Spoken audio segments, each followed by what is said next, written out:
Flying with Ryan show. I'm Thank Ryan, you. and unfortunately tonight we're not flying. Um, we are sitting down with the Lantz family, and we're gonna take a disposition from them. We're gonna invite them to to the stream, and so welcome, guys. Thank you. Thank you. I'm really happy to have you here. Um, so just some qualifying information. Just give you guys your names and a general area where you guys live. Um, Go ahead, love. Sure. I'm 39 years old in Brandon. Brandon. I'm Brandon Lantz. I live in Denver. No. And how long? And you've been there, Brandon, your entire life, correct? As you were just telling Yeah, me before. fourth generation. I've been here. My grandfather was a general in the Air Force. Family's into real estate pretty much, and for me, I've always liked it the best. I've traveled a lot, and I like the seasons and just really comfortable here. Love the mountains. Love skiing. Oh yeah. Okay. Okay. And say that one more time. Great skier. Okay. Okay, so Anna, and you're from Venezuela? Yes. Okay, so give a little bit of some qualifying information. Hello, pup.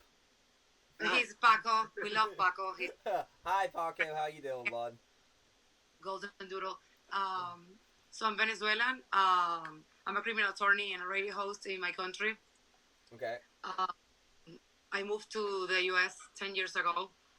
I always came here with my family, and right now I'm Brandon's wife and mother of 4 babies that were 4 under 4 a little bit ago, and now the oldest is 6 and the youngest is 2 something. Sure. Okay. Great. Nice little good American family that we have here. Yes. Okay, Yeah. so just to give a little backstory on how you guys came into my circle, Anna, you reached out to me via Instagram, as Yeah. I would assume that you reached out to a broad scope of people. If you had to give a number of the host of any type of platform, no matter how big or small, how many did you send out? Got like minimum 15. Minimum. Really. And Oh, about how many serious replies that weren't auto generated did you get back? the auto generated. Yeah. I mean, like if it's like I'm more liking it like everybody CBS, Fox, and all those people. Yeah. Like also they were like um. Well, I'm just talking about digital media. I'm not talking about mainstream. Okay. So uh, no one. Really. You. And that's sad. I mean, the story that you guys have is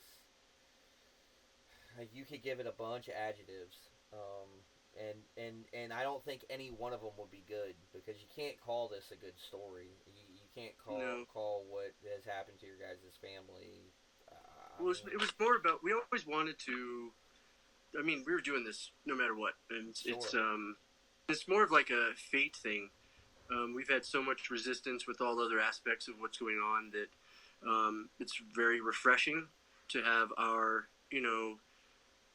when we were like, okay, let's do this, we hooked up. This is perfect, and it's more of a fate type thing. And we've been thinking about what to talk about, how to do it, what to go on. So, I mean, we're fortunate. This is the only luck that we've had, and we're very, very thankful for it. It's just everywhere else we get so much resistance. Nobody's willing to do anything. So we started our journey with you.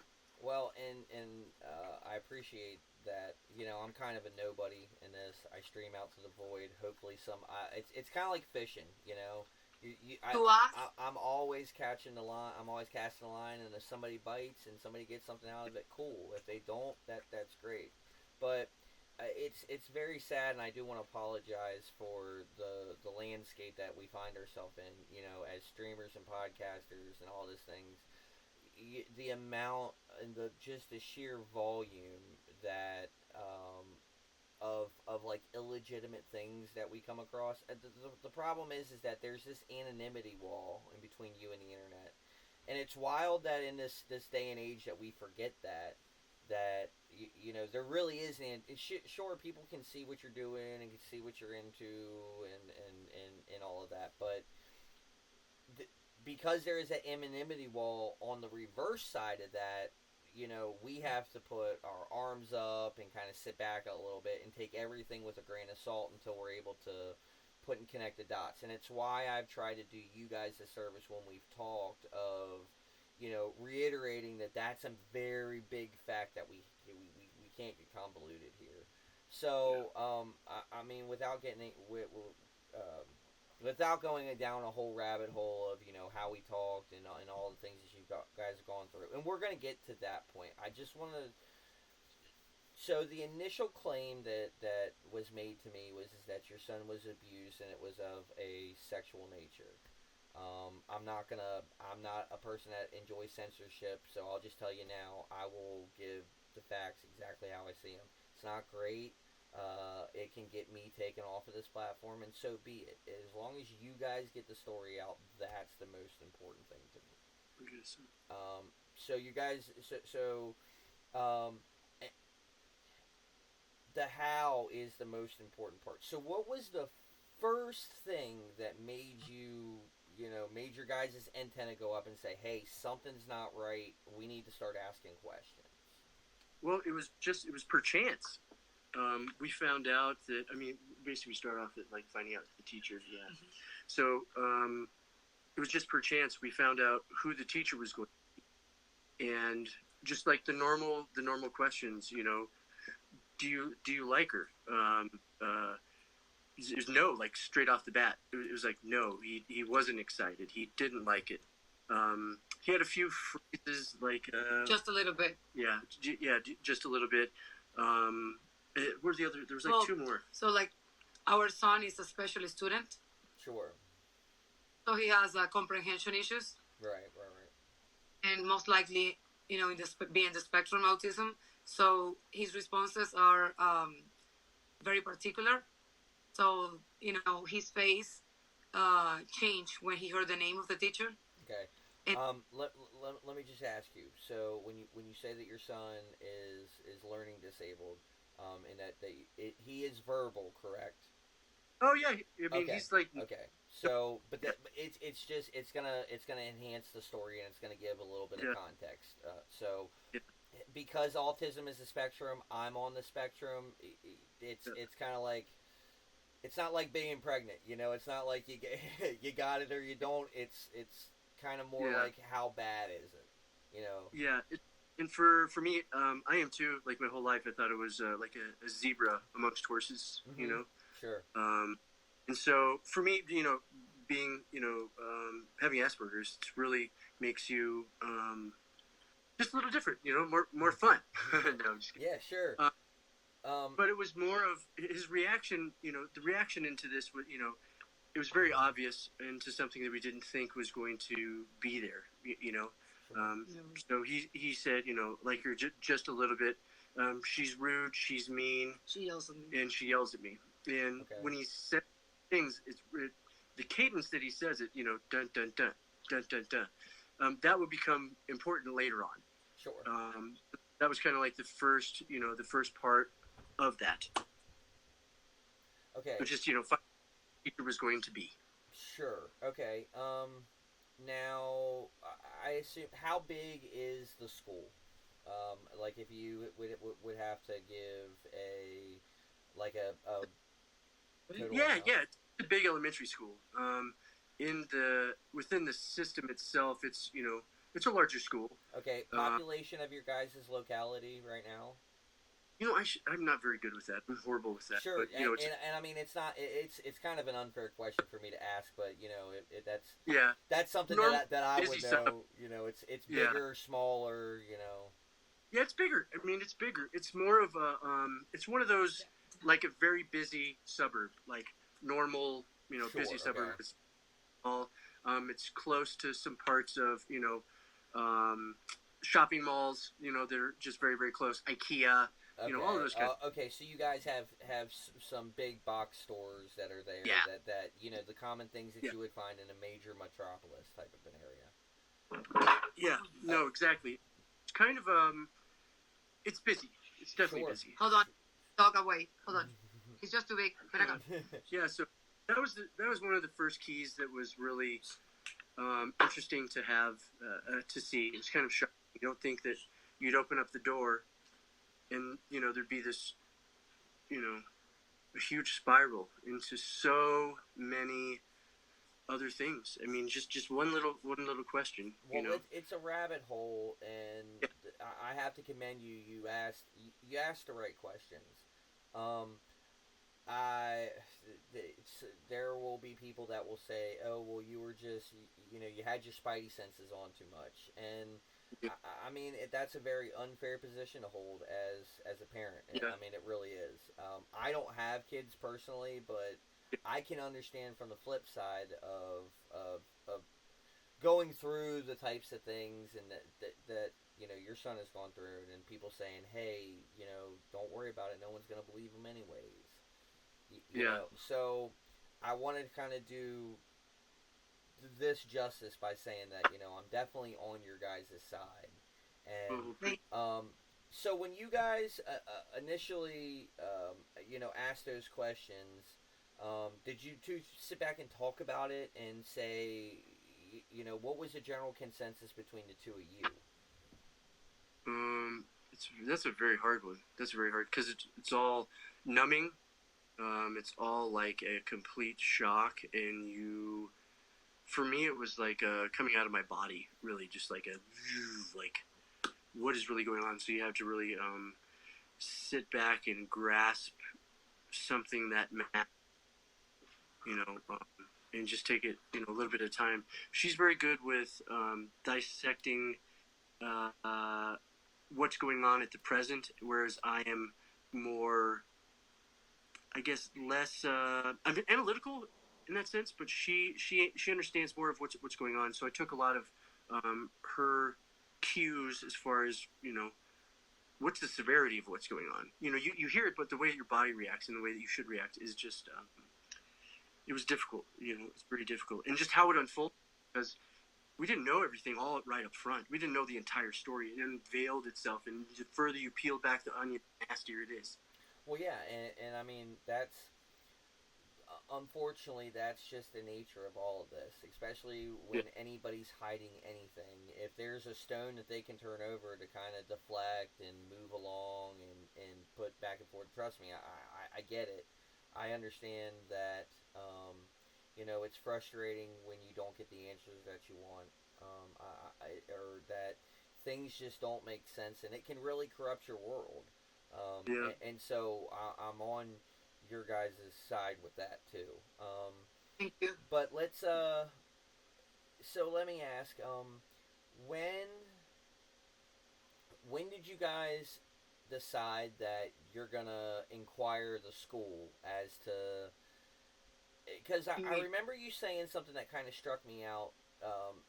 Is that you alerted, I want to say, the principal or somebody, and they said, well, why would your kid know them? They don't. The reaction,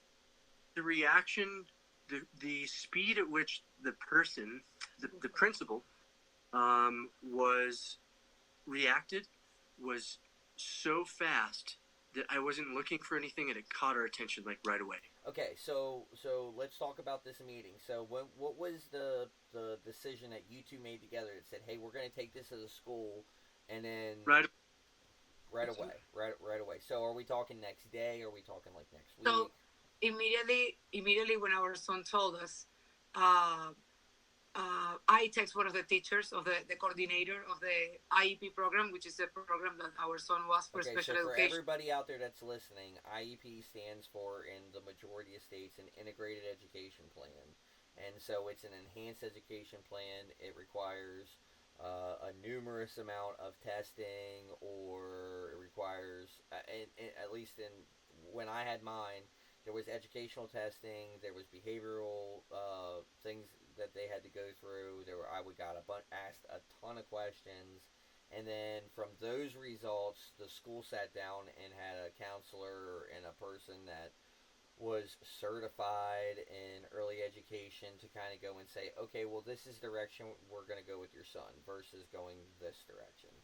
So is that kind of Exactly. your guys' main experience? Exactly. And the IEP stands for Individual Education Program or Plan. So he was Okay. receiving in 101. Okay. Yeah, we met with So when that started. It was like people, 10 people. yeah, at some point, but then the coordinator of the IEP, this individual program, I had her personal phone number, and I texted her that night and said, "Hey, I'm sorry, apologize for the time, but our son just told us this, and we would like to talk to you." So the next day, the principal called with her, and we spoke with them. And Okay. Brandon asked them, I said, "Hey, did this person, right, the last name, ever work with our son?" Mm-hmm. And he was like, "No, impossible." Impossible. No, You know. they're not. You know, she's in whatever grade. Yeah, she's a teacher of this thing, and we were like, "Well, we know that. We just want to know if she ever worked with him." Never. You know, it was so fast. It was just ridiculous. And, no, and the tone kind of changed. Also, like he was very friendly at the beginning, like, "Hey, you know." And then very dismissive right away after you brought this person up. Dismissive. You think like he was more. He was comfortably. It was weird. He was like super comfortable. Yeah, it was. Yeah, it wasn't like any sort of emotion to it. It was almost like going from kind of a happy-go-lucky to just plastic. Yeah, you know? kind of. Sure. All right, and so did you immediately push back and say, "Well, no, we have this information. We know that our son's come in contact." How would they know? My question is, how would your son know the name and be able to put an emotion to the name if they've never come in contact? Yeah, so he's got a very, very, very good memory. Now, at this particular point, we didn't know. On a scale of 1 to 10, we probably thought this was about a 3, not 107. You know what I mean? It was what we, at this particular time was physical abuse. Things like twisting his ear, hitting his legs, smacking him on the mouth. Okay, so right there, I have to connect those dots because the claim it is now by the school district is that your son has never been able to come in contact with this individual. Yet now, so are you talking about the twisting in the ears and all that stuff? Is that now after he started school? Yes, and that's how we knew, because he knew that particular teacher did those things. Yeah, he's in kindergarten. Okay, he was in kindergarten. So he was in kindergarten. So he's gone into first grade now, and this is when this physical abuse took place. Now, Which happened in kindergarten, and then when he transitioned to first grade, once we found out at the end of the year who his first grade teacher is going to be, that's when he professed that it was, "No, I don't like her. She's mean. She's rude, and she yells." Right. Okay. So that all happened. It's already all happened, and now we're at the end of kindergarten, going into the first grade, and finding out a week, 2 weeks before school starts that now we have a problem. Okay, so, well, do we know how your son would have come in contact with this individual? Like, who was his regular teacher? It was a different person, right? We knew. We had meetings. We had meetings talking about this teacher, and there's two. We talked about that. Okay, so are these kindergarten meetings or these first grade meetings? Kindergarten, yeah. Okay. Again, establishing a timeline because there's two different grades involved now, and we've got a lot. I don't want anything to get complicated, so I'm definitely following you. And he was in kindergarten. Okay. He had an IEP program. Mm-hmm. He was also doing extra after school care. Okay, and so we're alleging that the secondary abuse, the more sinister of the abuse, was in the aftercare program. Both. Yeah, both. Okay. Special events. So I mean, real basic. The abuse happened in kindergarten. Okay. So the what happened? entirety of it happened in Yeah. kindergarten. Yes. Okay. Yes. Nothing. Nothing in first grade. But in his first grade year, you guys have been trespassed from the school, and he is no longer enrolled as a student in that. We that haven't been able to enter first grade. We haven't been able to start that because we found out 6 days before who this teacher was. And that's another complication. Like, now what? Okay, we got 6 days. What do we do? Do we tough it out? How bad is it? Just all these emotions coming through. Sure, yeah, absolutely. But probably back up so that I don't get too far ahead. I apologize. We should probably back up to the phone call, and how that started, and what the phone call progressed. From there's a couple of situations from the phone call to finding out that it was. Okay, so this is call number 1. This is a call between you and question mark. Who? Yeah, principal and the IEP person. Okay, Isn't so it IEP? The coordinator. Yeah. So the IEP coordinator for your guys' school district. Does this person have are they familiar with your guys' case? And I'm speaking of your son. Are they familiar with O? Are they familiar with him? Do they know him? Have they had an interaction with him? Okay, perfect. Yeah, so bestie, love him. Establishing a familiar connection is kind of important with this. So let's continue. So you guys call the guidance coordinator. What you guys talk about? We told him exactly, hey, here's the deal. We heard he twisted and pulled, got hit on his legs, mouth, face, and whatever. So when did O make this? When did he make this claim to you? Was it in the same conversation of I don't like this teacher, or was this a following conversation? Same day. Yeah, first, within the first half hour. Okay, so was it you asked him, "Oh, I don't like this person," or maybe a little, but they're mean. No. They're mean to me, and then he says it, or is it time? It's in very the same. Not the lead. No, so I told him in the afternoon, hey, this person is gonna be your teacher. Oh, okay. You got the schedule, right? Yeah. Open the thing. I got an email from. Yeah. Okay. Yeah. And he was, what? His face changed. And I'm like, what happened, papi? I said, I speak to him in Spanish. Oh, sure. I said, but I said, like, I said, do you know her? Yes. Do you like her? Just a little bit. And I'm like, why? And he's like, I know, like, I don't know. And then I was like, okay. And he left. He shuts down. Okay. He For didn't how wanna long? talk. For about how long? Oh, for several hours. Like, that wasn't like 2 p.m., let's say. And again, I asked him before he went to bed, like around, that day was late, actually, like 8:30 maybe, 8:30 Okay. p.m. I said, do you remember, when you told me this person, you liked just a little bit? Like, can you tell me more? It's like, and I'm like, if you want to, yeah. So then I said, what happened? So he said, well, she's mean. She's rude. Like, she yells at me. And I asked, like, what type of thing she yells at you? And he mentioned 3 things. Obviously, not this fast.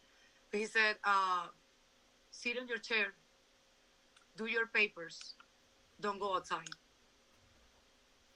Yeah, and that kind of cadence, is very indicative of this particular person. That's a school language also. Like, I don't speak like that. I don't say sit on your chair, Sure.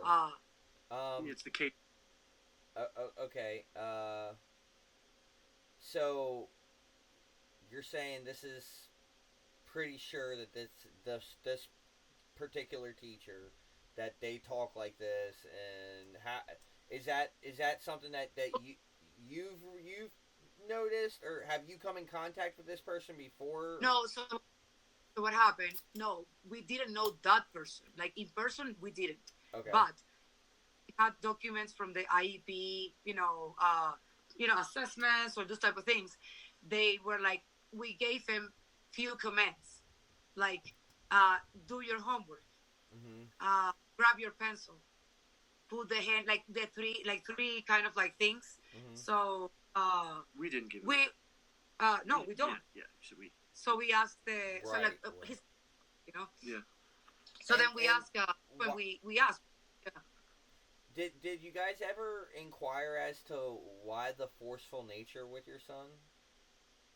To whom? I mean, who do you get to?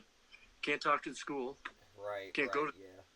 Right. Nobody will answer. I mean, this gets into the whole lawyer up from right from the beginning. Why?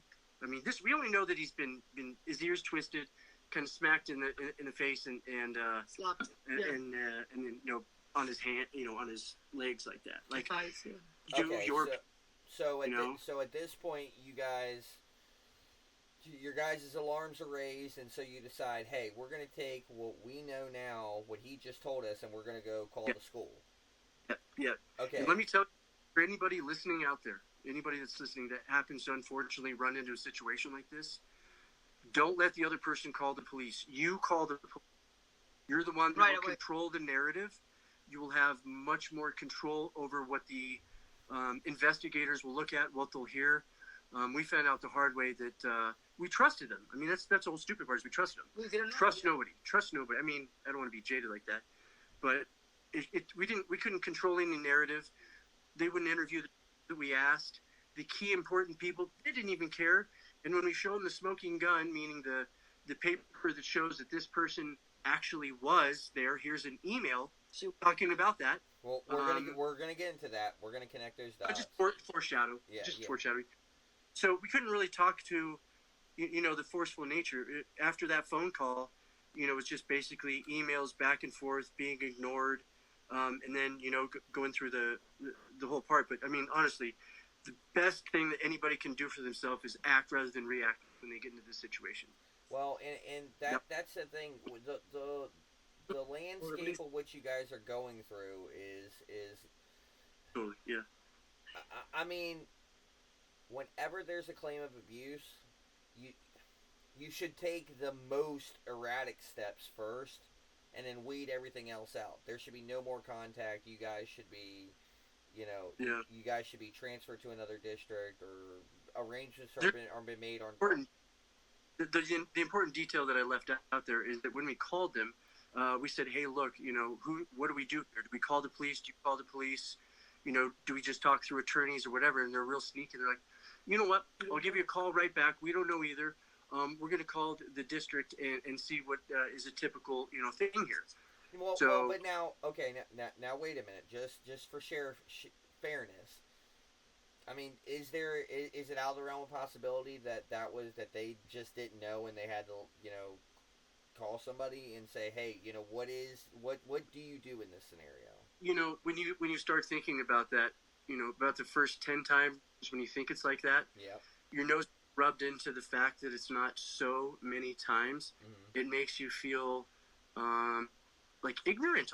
The people would be like, it's a very coordinated, tactical, planned thing that they do. They know that. And if they didn't know that themselves, then the supervisor, or whoever the supervisor was. No, but hold on a second. Again, that's kind of the wheel I want to stay away from is that kind of ancillary stuff. And the only reason why is because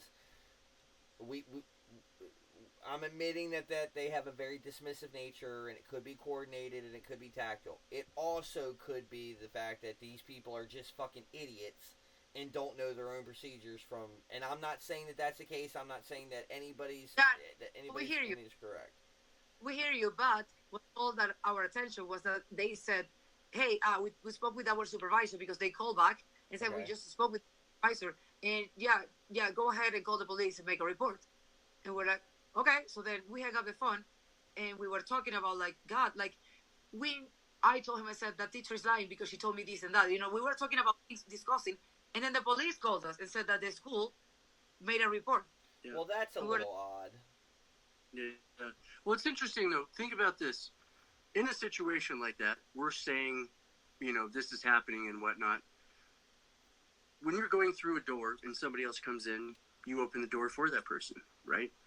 This is not that. So if we're the ones, they had a defense. Okay, all I can say is there's a defensive posture. That's all. If you look at it from that narrative.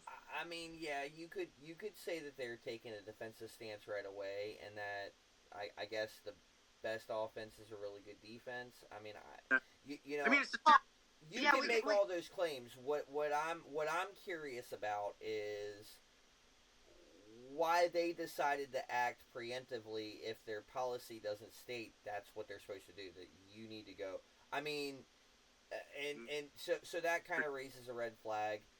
You could make the argument though. Hold on, just let me be fair to this one. You could make the argument where that they wanted to cover their own butt in case you guys didn't report, which is, and I could live in a world where somebody said, "Hey, you know what?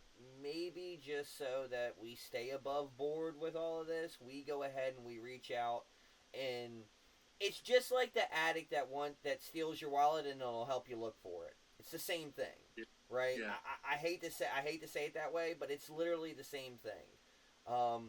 So when you decide, uh, let's see, when you guys decided that they were lying, what was the conversation between you two, or that you guys? What was the first initial reaction that hey, somebody that's involved in this is not being truthful? That's the next so process. two things.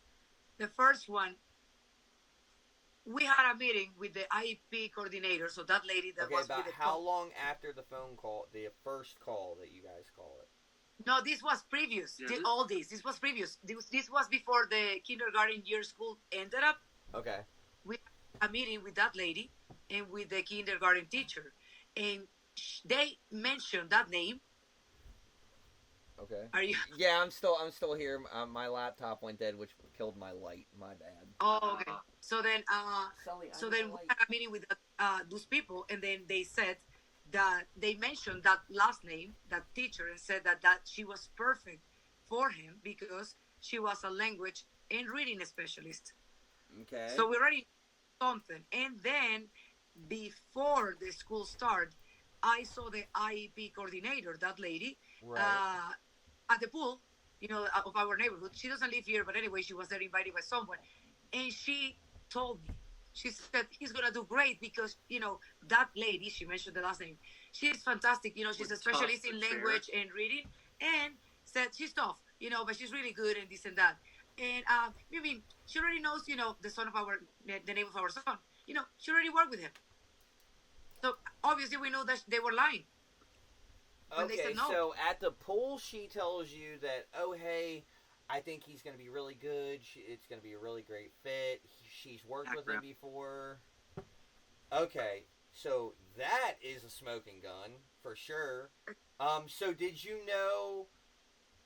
So at this point, when you guys had that conversation at the pool, did you just kind of like archive that information back there, or did you ask? Did you? Members here. One of the backgrounds for her, being I mean, do you want to say your background? No, you. But she remembers everything. Unfortunately for me, she remembers everything. And so it's like a little recorder that goes on. So anytime we need to access previous things, she's the one to do that. We both have different skill sets. Of course. And so it's a good compliment for each other.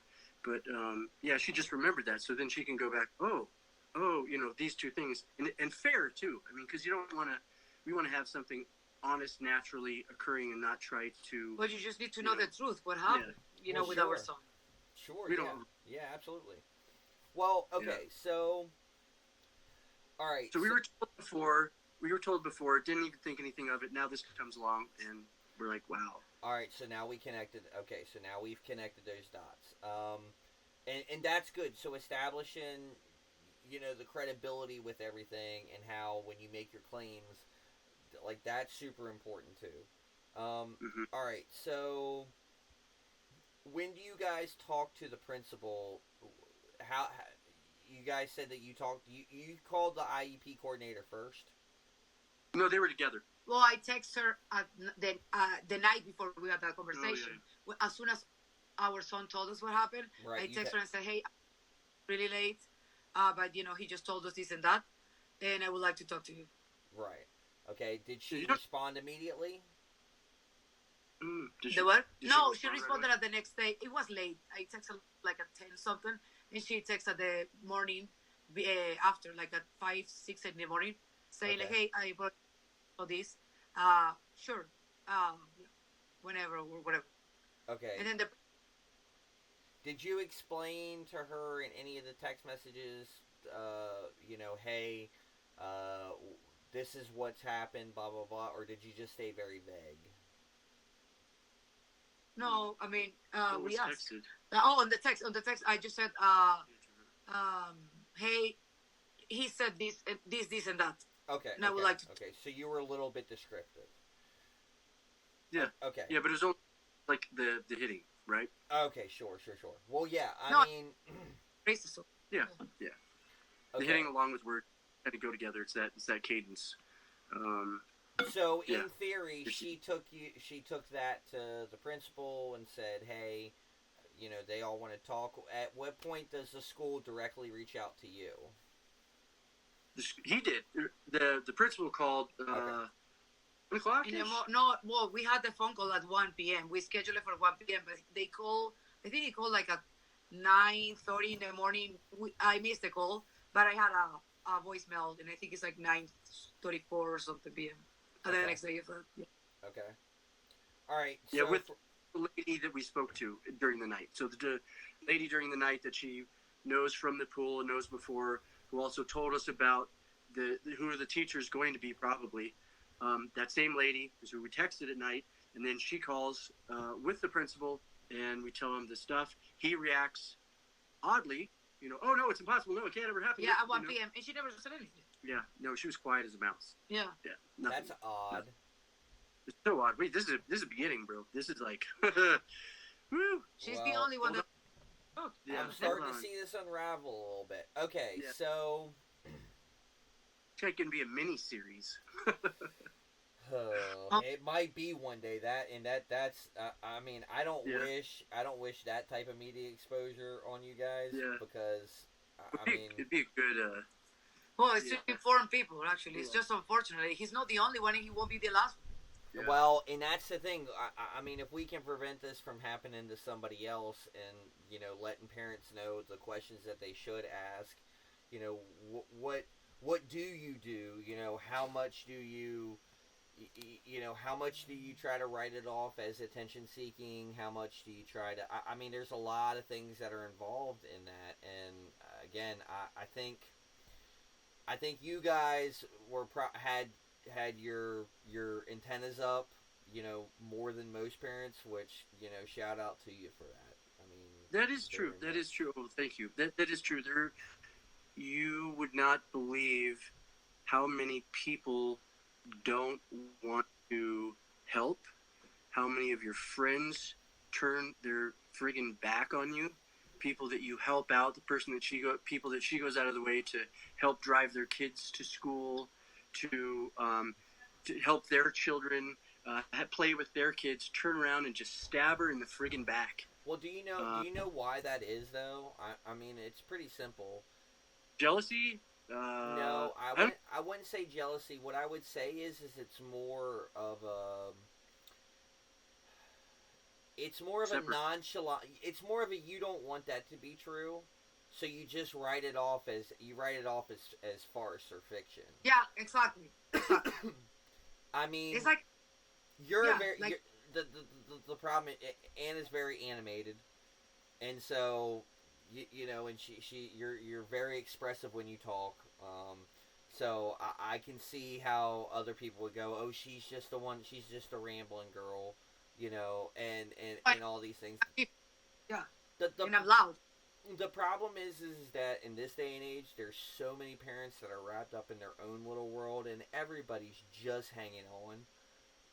I mean, what you see on social media and in the news and everything with people, the America's never been better. That's just false.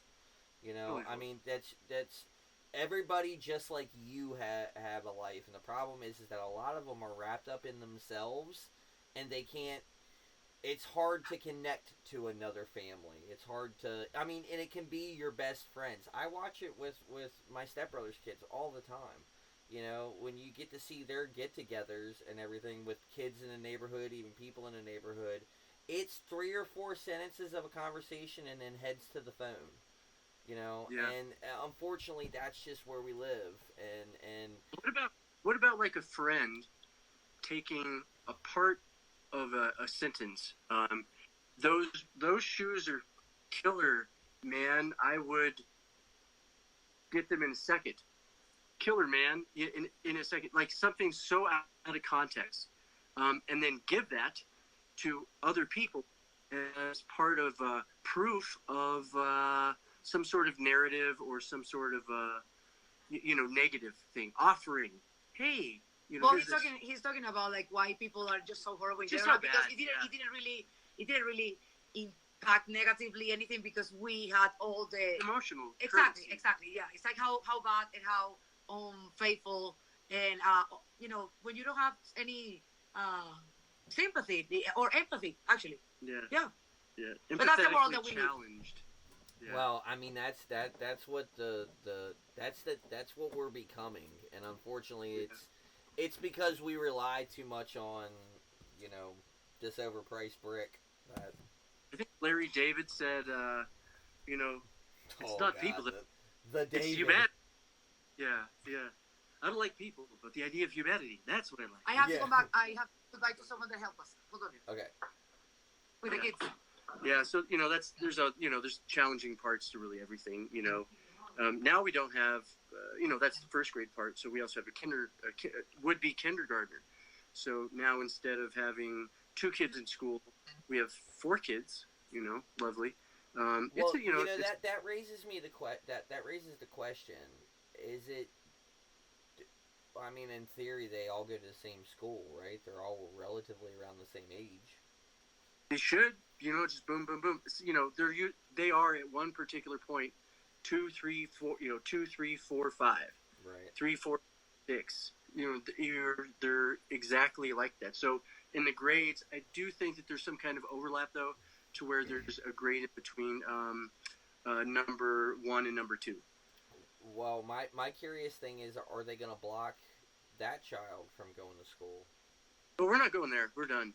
Well, done I know, but my initial reaction would be, are they going? What do you think that they would block?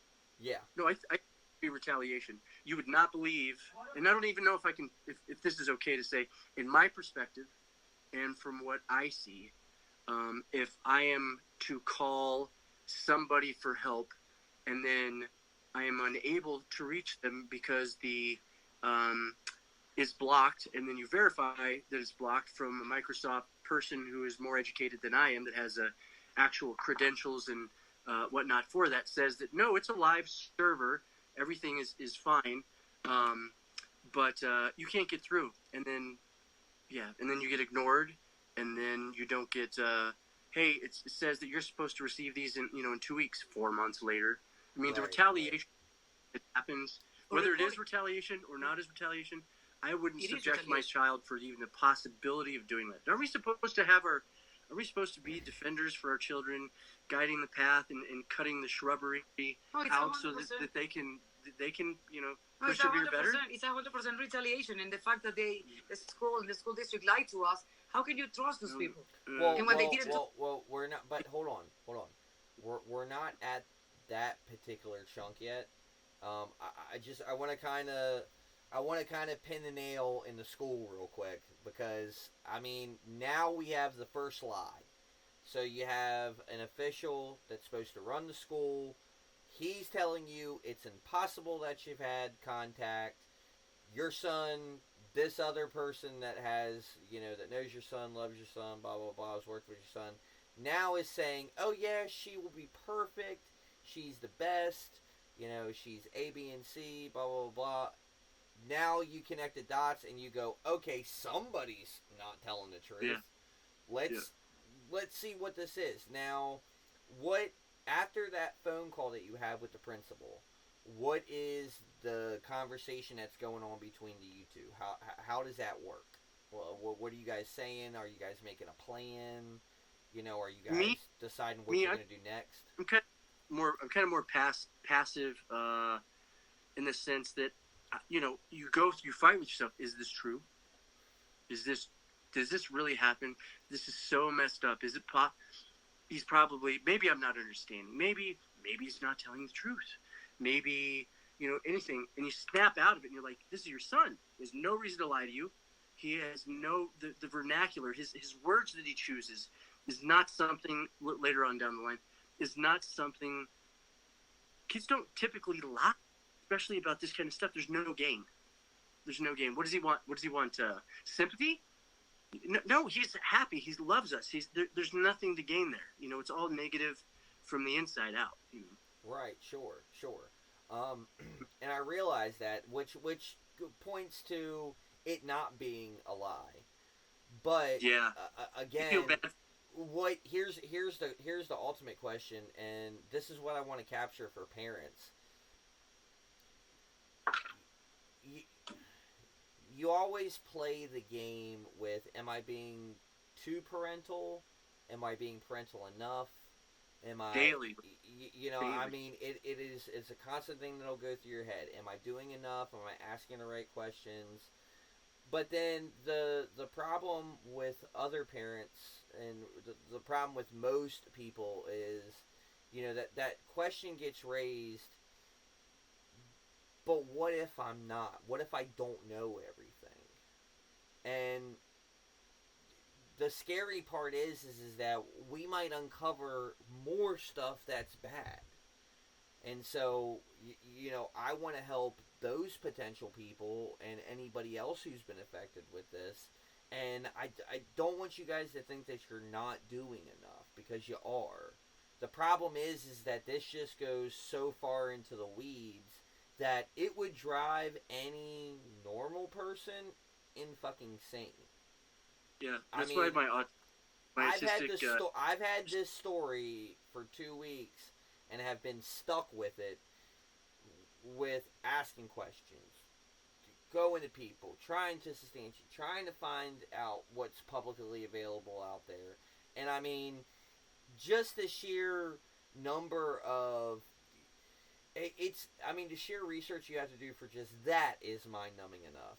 Then you put on the fact of, oh, hey, there are potential victims involved in this, too.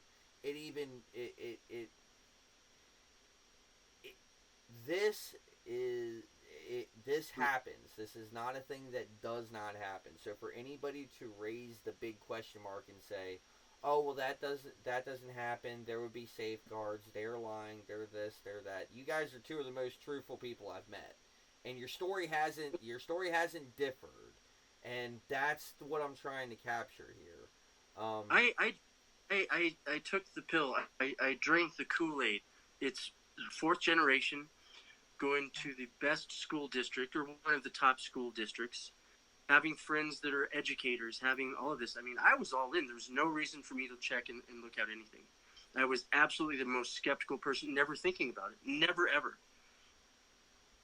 And I should have. Well, plain and simple, you guys shouldn't be going through this. I mean, that's just what it is. No. Nobody should go through this. But let's stay on the kind of topic of O for right here, because I mean, he's what's most important. So once you guys kind of get the call from the principal to happen, you guys say, all right, from where does the timeline progress from there? So the police called us. Then, the investigator. Not the investigator, like an intake. An intake person. Yeah. Okay, so talk to me about this intake call, because those are really important. That's where everything gets established. So, how does that happen? I asked about an attorney, because I have no idea what's going on. Yeah. I don't know, and so if I don't know, what do? You ask, right? So did you ask? Well, okay. Did you ask the person that called you? How did they reach out to you? They reached out to you from a phone number, right? Yeah. They said that somebody's going to be in touch with us. We waited. I don't know. It was like 3 or 4 or 5, something like that, right? Or was it morning? No, this was afternoon. We didn't wait anything. We were supposed to call the police, and the police called us. Yeah, and so in that, just talking about. I don't remember the exact. She told us. That's right. She told us exactly what's going to happen, laying out the process, kind of. So the intake. This thing is not. Sorry, Ryan, but that thing is not charging. Okay. Anyway, we had 24/7. So the person called us and just said, "Hey, you are, Brandon and Lantz." Yes. Okay, so we just got a report from the school, blah blah blah, saying this and that. So is that true? Whatever. We said, well, our son said this and that. Can you tell us? Yeah, our son said this and that, blah blah. And then we called this. So we kind of told him a little bit what we told you. Sure. Yeah. Um, and then she said, well, okay. I just want to let you know that we're gonna. So I'm not the person that is going to investigate your case. Okay. So they asked few questions. Brandon had a ton of questions. So Brandon asked something about an attorney. I remember Brandon said, like, wait a minute, like at the beginning, he said, who are you? Like, do I need an attorney for this phone call? Like, what's going on? I don't know anything about this process or something like that, right? Yep. Okay. And the person was like, kind of like, she was kind of like, how do you say that? Apprehensive? Condescending. He said condescending. Well, I mean, here's the thing. What they're going to say in a situation like that is that I could see an investigator asking, oh, well, why would you need an attorney? You guys aren't in trouble. We're just trying to get to the bottom of what happened. I mean, I can see somebody being condescending and dismissive like that.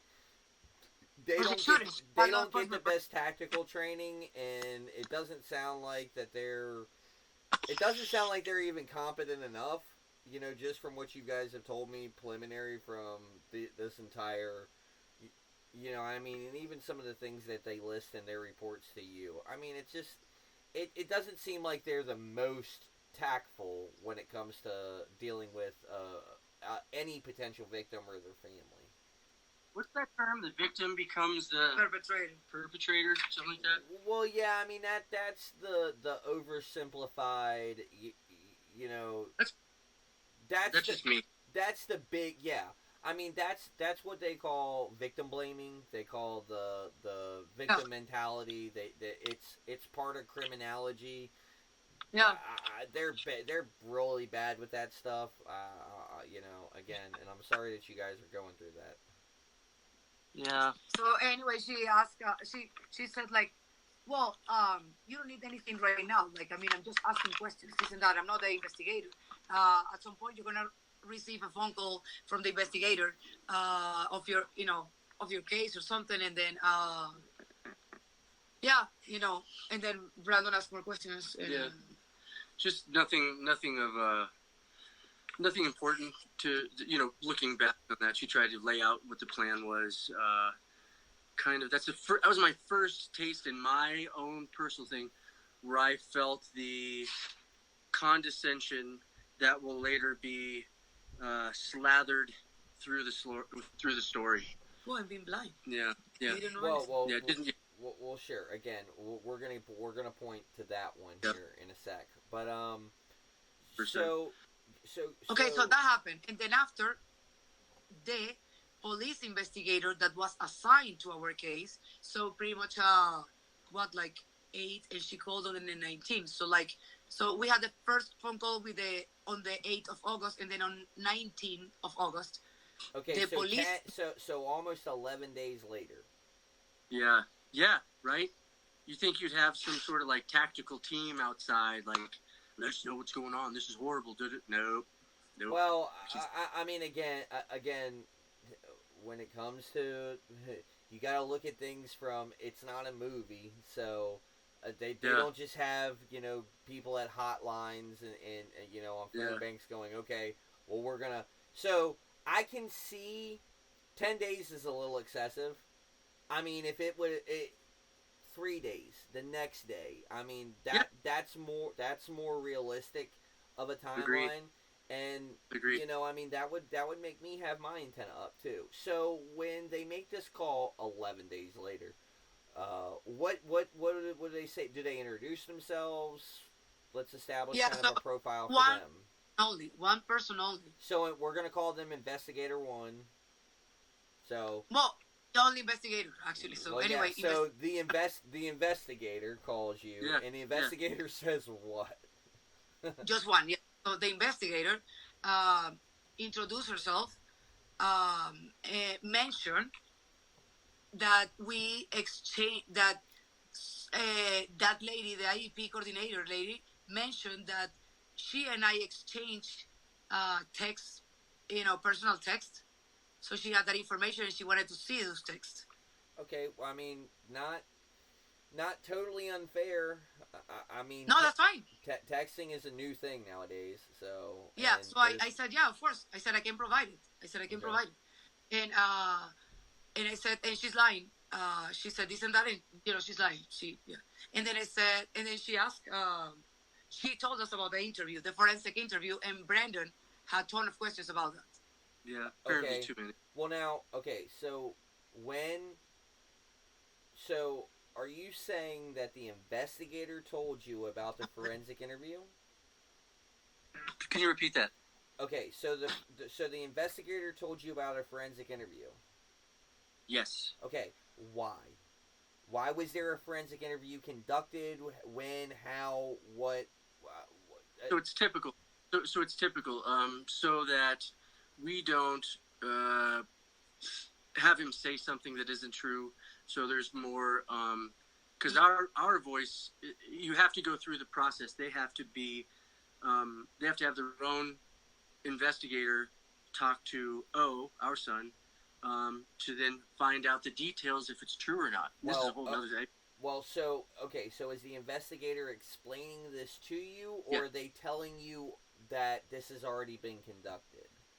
No, it hasn't been conducted. She's telling us. So here's what the process is going to look like. But the way that you just explained it to me before you broke it down, we're going to kind of want to, as we progress through this, we're kind of going to want to connect those dots, because somebody could have gotten the impression from that a forensic interview was already to be conducted. Or had already been conducted. So she's just telling you, okay, so this is the process.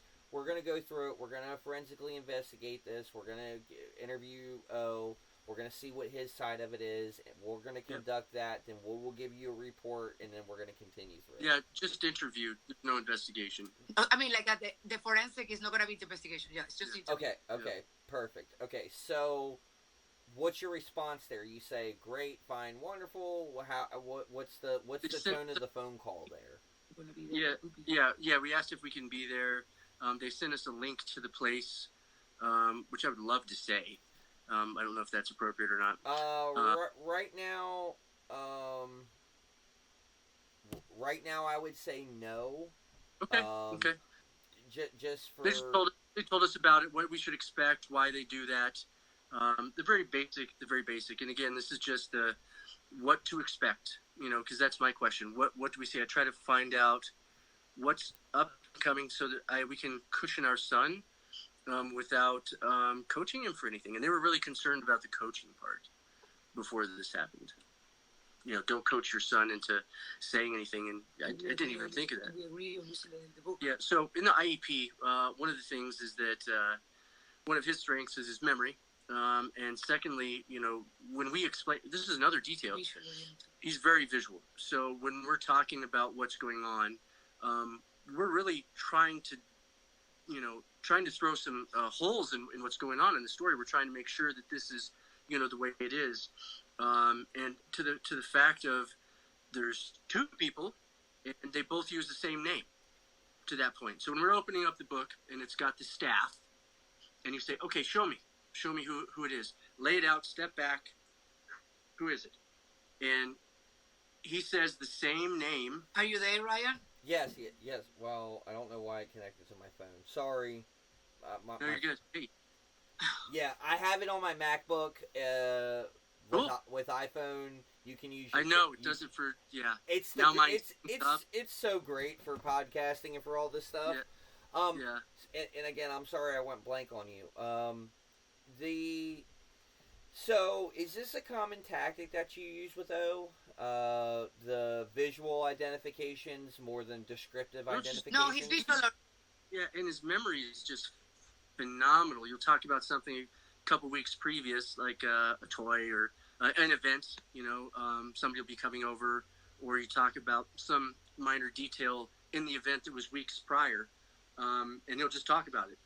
It's amazing. So he's very visually oriented. And so because he's not the best writer, He can't, write very well. He's, little the attention part of it is a bit of a deficit, for him. He's very interested in, other things. So we wanted to find out what tools we have. So can he come in?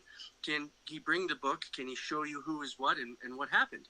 And the investigator, yep, totally can. Absolutely. I don't want to get too far ahead. So she says yes there. I have some other questions about, the process or whatever.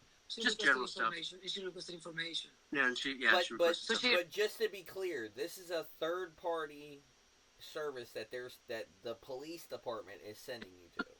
Yeah, like a non-profit. Yeah, like a unaffiliated neutral party that is able to say, hey, okay, I don't have an interest in anybody. Just tell me, buddy, what's going on. Yeah, but you would like to think that they're like that, but they present that very, very heavily. No, I mean we believe it was fine. It's a non-profit organization. Yeah, but but here's the thing. Even if that company says to you, they say, "Oh, we're not, we're the most unbiased in the world." I mean, don't scammers take the same tactic? I'm not going to steal your money. I'm not going to do this. I'm not going to do that. You're hopeless right now. You're destroyed finding out the news that you had. Sure. You're looking for somebody to side with you.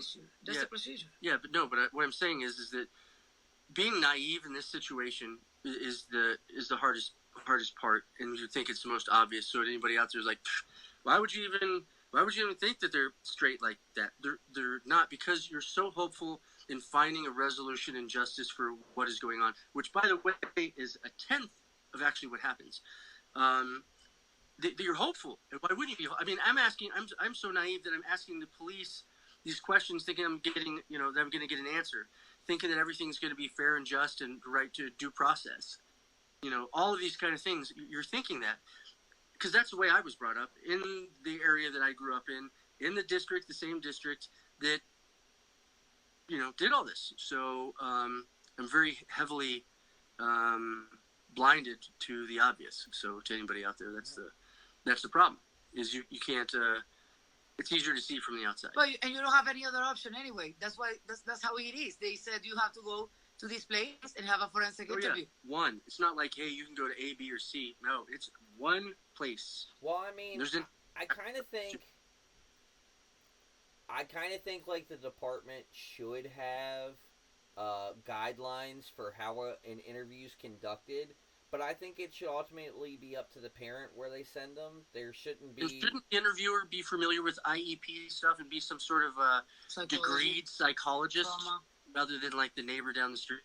It's just... Yeah, especially in forensic interview for the victim. Yeah. Well, so somebody that's I would... in theory, I would like to have that. In actuality, I mean... those IEPs get lumped into... I mean, you could get an IEP because you don't feel right in your own skin nowadays. I mean, that's it. It's just not a... The problem is that the attention that they pay versus, if they were at a private school or whatever is just... They're not equipped for it. It's the common public service that... You're talking about like a kickback for an IEP student within the school and how much they receive annually for a certain amount of people that are in our IEP, but no, we're not talking about that. That's. We don't want to. Again, I want to put the tinfoil hat on, but I kind of want to stick to the facts as we got them. So so just not that we're not getting off track here. They tell you, all right, this forensic interview has been conducted. When do they schedule it? Do you schedule it? How does that work? They schedule. And don't talk about any of it the morning of or the night before. Make sure you don't say anything. We want to have a clean entry into this and talk so the interviewer can really do just their greatest work that they can for your child. Do you think that they meant that? I did. I was an absolute moron. Moron. Well, okay. Don't put yourself down. Don't be self-deprecating. Okay. It's the severity. I was naive. But how were you naive? Did you think that they? You went into this with them having the best interest for your son, right? Because I get smacked by, and I get mentally smacked by the friend that is now not a friend, the the the precursor of the principal shouting off so quickly something that's like, oh my gosh, this is totally askew. What about when talking to the people? When do we talk about the accuser lawyering up right away? Yeah, that was later after the investigation. Yeah, we were. Again, I know your antennas are up. I know that. What I want to get to is when they said the forensic interview was going to be conducted. They scheduled it, and how long was it after they kind of a week. Okay, and so they give you instructions. Do they give you instructions via email? Or no, just the video. No, so a lady from that non-profit organization that conducts the interviews called and said, "Hey, hi, my name is whoever, and I'm going to do the forensic interview of your son, blah blah blah, and I'm gonna send you, send me your email, your information, collect our information, and then after that, she said the time. We said okay." And don't talk the night of, and don't. It's like don't eat before surgery. And, sure. And don't drink it. Don't have any liquids. 8 hours prior.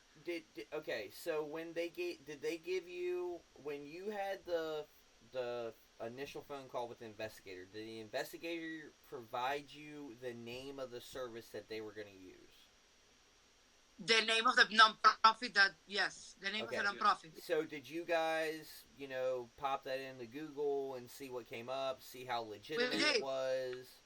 Okay, what does this place label themselves as? A very fair, unbiased, nurturing environment from which your child can relax and talk about their horrors. Yeah, talk about their horrors without It says like we serve the victims of abuse. So are they a counseling service? No, they're strictly an intake service. An intake for counseling? I mean, what? No, so they just take the story. So they're the third part. They're Switzerland, right? They're hearing the accounts of the children, relaying the asking the questions on video. And then, but what kind of qualifications do they have? No, because so people can understand in general. So like this non-profit organization pressed service to victims, of abuse.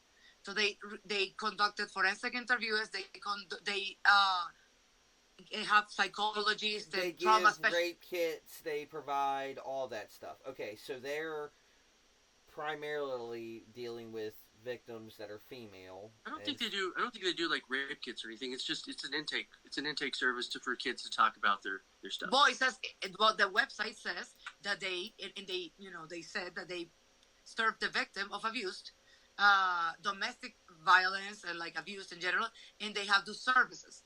But the reality is that they serve to law enforcement, child protective service, district attorney, and another public agencies. Yeah. Well, I mean, and when I said that, the manager, the COA of this place, sent an email saying we serve law enforcement for several years. She said serve law enforcement. Yeah. Serve. Well, I think it's on the website. I mean that's important. That's important information. I mean that gives them more of a legitimacy with we work with law enforcement for all of your reporting and all of that stuff. So all right,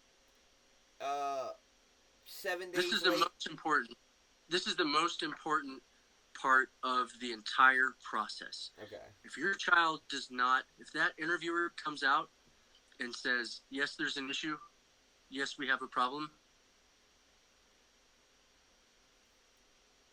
Nothing from anywhere.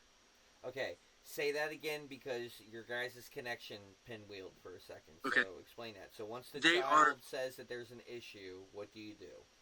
So we go there, and well, I mean, in just general terms, once the interview is over, and if they find something or not, is the deciding factor on the outcome of your help, your investigation. Yeah. Well, certainly. I mean, that's if your car doesn't have a problem, why work on it? You know what I mean? But shouldn't it be a tool?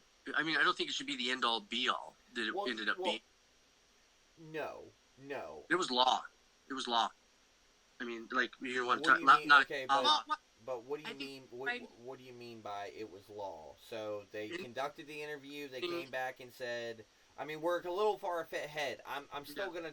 I want to break down the interview a little bit. So I'm gonna ask you a couple questions divided to that. Then we're gonna explain. Like again, we're gonna go piece by piece for this. Sure. Okay. Sure. And again, whatever. And if I'm prying or if I'm being unfair in any sort of way, just please let me know. All right. No. You want me to explain pretty much what you were trying to say? That is pretty good.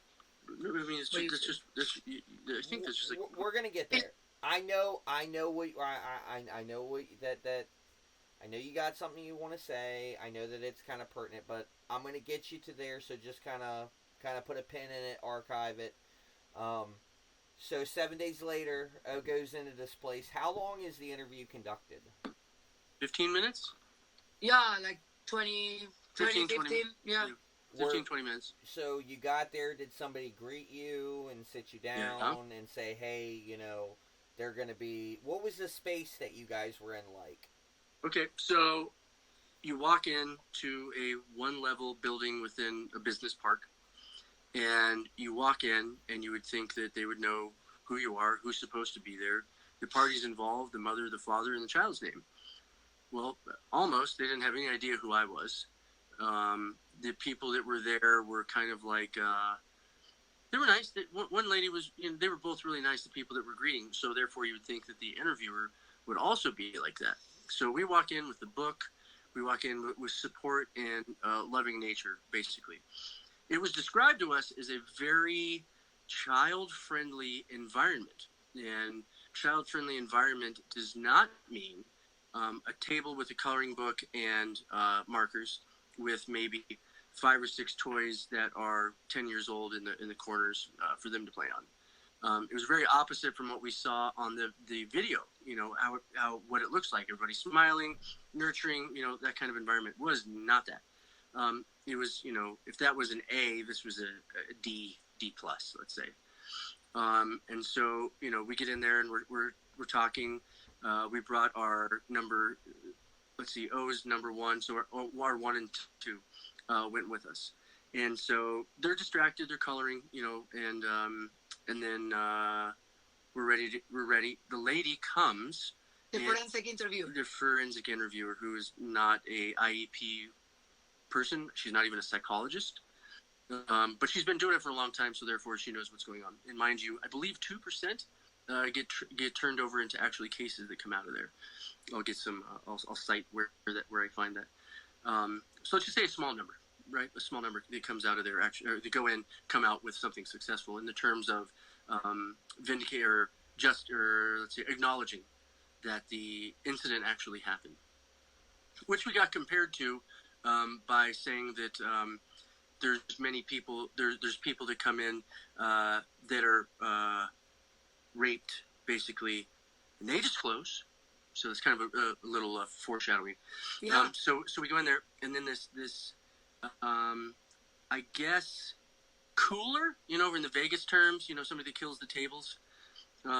This lady that comes out in a very stern, nasty, kind of Cruella de Vil type attitude, who's dressed as teacher. Yeah, as a teacher in an already institutional looking area, which is the same place where the abuse took place. So let's not try to, it happened in an institution, and that plays into this. So she comes in, and then she talks directly to him, acts like we're not even there. I say to her, this isn't good. I don't even like this lady. And I tell the other lady that was there too. I was like, I don't like this lady. I don't want to do this. Qualify who this lady that you're talking about is. This is the forensic interviewer. Forensic interviewer. Okay. And the other one were helpers of the play. Let's say guest, hoster. Yeah, like a host, like just an admin or something like that. And we're just sitting there talking. And so that lady comes out, ignores us, talks with him, stands up very stern, and we talk to her, try to be nice, don't want to acknowledge her bitchy attitude. And, I guess without other details, we hand her the book. No, we're not going to be using that. Excuse me? We're not going to be using that. Our son, is visual. He's not going to be writing down stuff. He's not going to have, those kind of things. And so we were told that we could have the book by the investigator. Super. It was actually, so Brandon is explaining actually how we felt, right? But it was super short. She never said hi to us. She grabbed our son and moved and walked away. Brandon and we mentioned to the hoster, like, hey, we talked to her. We told her that. No, well, lady, I know. So then when that lady was leaving, I said, hey, excuse me. Yeah. I said, hey, this is for you. The book. I was going to handle that to her. And she said, what is that? And I said, well, the yearbook of oh, I'm not using that. No. Why? Well, because that's suggestive. And she left. And we were like, what? I mean, that's not what we agreed, discussed, and talked with the police before. Yeah, we were and she left. Adamant to this other lady that we didn't like who she was. How do you have staff like that? So on and so forth. And so we sat there for 15 minutes, which felt like an hour. And in some cases it felt like, 2 minutes. Felt like an hour in trying to figure out what's going on. How does he feel? Is he okay? What is she like? I don't like her. What do we do now? We're trapped. We're screwed. We're screwed. What do we do? And the other lady's, consoling in some sense, takes, I don't like her. Oh, you don't? Okay. She's good. She's been doing this for a long time. Really, really just soaks up all my negative, my negative energies, I guess, and kind of thwarts them away. But she was good at doing that. You're very nice, a nice lady, but didn't listen. Like, hey, lady, come on! I don't like this lady. Let's stop. I don't want this. And sort of and I'm thinking in the back of my head, well, if this lady is like the way that she thinks he is, maybe we'll just get another interview and just make sure everything's cool. It's in the back of my head. And Ryan, again, for everybody that is listening or watching this. When I interrupt Brandon or when I correct something, it doesn't mean that I disagree with him because everything he's saying is exactly is the truth. Sure, I totally agree with you. I just want to clarify how sometimes how the events happen because people can be maybe confused. What he said, I agree 100%, and that's actually our feelings. I just clarify if something didn't happen exactly how he's saying it. Yeah, my timeline of memory. Being in in an affected state like that, well, sure. Provide, and with her, she remembers that stuff very clearly. And for me, the part about the part about having Asperger's is the emotional part is that it's not as forward, it's not as frontal. It's in there growing like a seed that will then come out in a year or two. Sure. And so it allows. I mean, that's completely fair. I mean, it's weird. It's super weird. Yeah, nobody is ever going to blame you for that. You're just, it's just different, and it's hard to understand. But now, so, all right, the interview gets done. 15 minutes later, comes out, and then what? I mean, you guys got to be sitting there. You guys have to be sitting there going, well, I mean, I guess that was kind of quick. Yeah. Yes, super quick. It was quick, but at the same time, that question is really good because we were actually, that lady was just talking and talking. So they kind of and we were like, yeah, exactly. Yeah. So she was just talking and talking and talking and talking and showing us some things that we were thinking okay, yeah, that's fine. But where is Oliver? And then Oliver just came out and, Oh, sorry. Yeah. Well, I don't think anybody understood with my accent. Yeah. A lot more people can go back and they can rewind. All right. Yeah, it's okay. It's okay. Thank you for the live. I can't strike from the record. However, the what I release on YouTube and Facebook and Instagram and all that stuff can be redacted. I mean, it is what it is, and having but powerful. Again, he's been kind of hurt enough. Yeah. You know, we want to get justice. Obviously, I want to get justice, but I kind of want to leave him as a side party for right now. Yeah, Sure. it's As long as we can, right? Sorry, I as apologize. long until people actually either send me a cease and desist letter that says, hey, we're investigating this and you need to stop and you need to let the qualified people handle this, or until somebody that has a bigger voice than I do gets involved. So Yeah, so basically, yeah, it was super short. She comes out, and who said, "Yep, everything's fine." Liked all the teachers. Thought school's great. Cool. Who said that? Was it the investigator or was it The investigator, we met her after that. We never met the forensic interviewer. Right. After that, yeah, we didn't see her after that. okay, so in theory, and just so I have this clear, you guys get told he comes out. They say, all right, he's good to go. Somebody will be in contact with you. He comes out, sits down with us, and then the investigator comes. No. And they stay there. No, so like, no, because he couldn't hear any of this. So like what happened is that he comes out, and then these people, the hosters, they took him. Remember him and the number 2? Yeah. And so they take care of them, like a daycare kind of. And then we go to an office. Oh, okay. Yeah, that's what I'm saying. Yeah, so they basically swap out. So we'll babysit while you go and talk to the investigator. Okay, so the investigator was at that 501c when. Yeah, I think she was in another room also watching along with another person. I heard a male voice. Okay. So we walk in. Okay, mind you, corridor. So you walk in through the door. You take a left. When you go straight, we find out now that the investigation room was over here, and at the very end was the end room where we would hear the bullshit. So we go to the end of the room, round table, whatever. She sits down, plops her stuff down.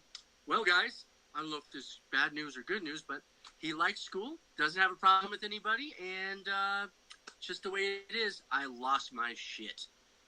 Internally, I was like, oh my god. Well, it was a good thing is that no one hurt him at school. Like, love school. He feels safe at school. He said that he feels safe at school. That's impossible. He would have never said that he feels safe at school. He would have never said he feels safe at home. He would have never said he's safe. Okay, isn't it a possibility? Sure, I agree with you, but isn't it a possibility that due to his mind structure and due to all that stuff that he didn't feel comfortable saying? So opposite. It's the opposite. Due to his mindset and due to his structure, he's incapable of doing so.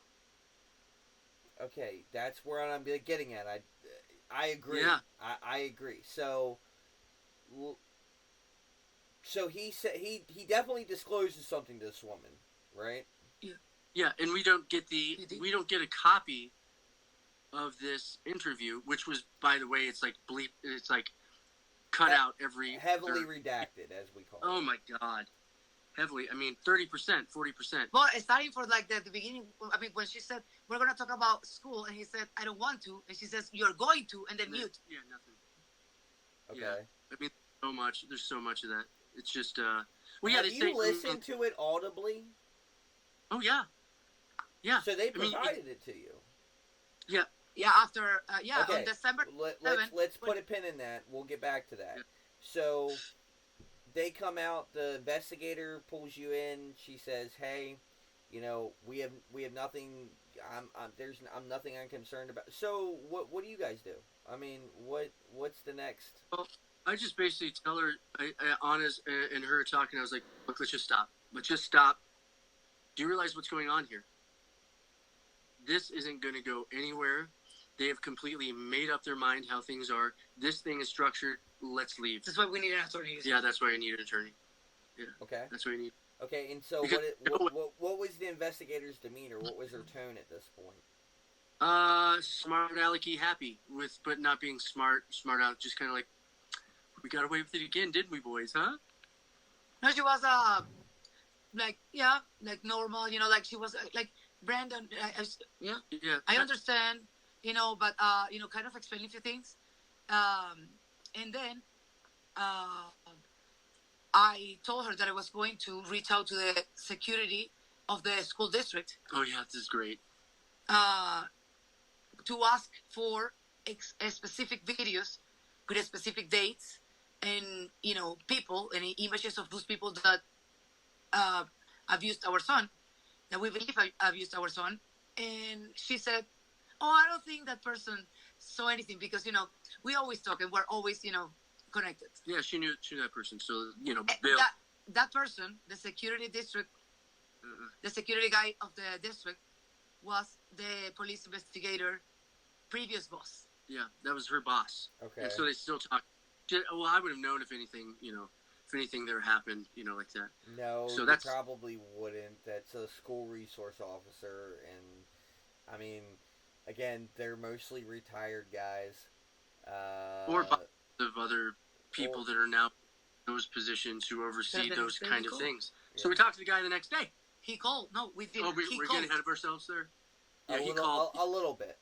So back up a little bit. You guys leave that meeting with you leave the Sun place where all this stuff went on, the interview and all that. Let's go to the next form of contact. How do you guys reach out to somebody? Somebody reach out to you?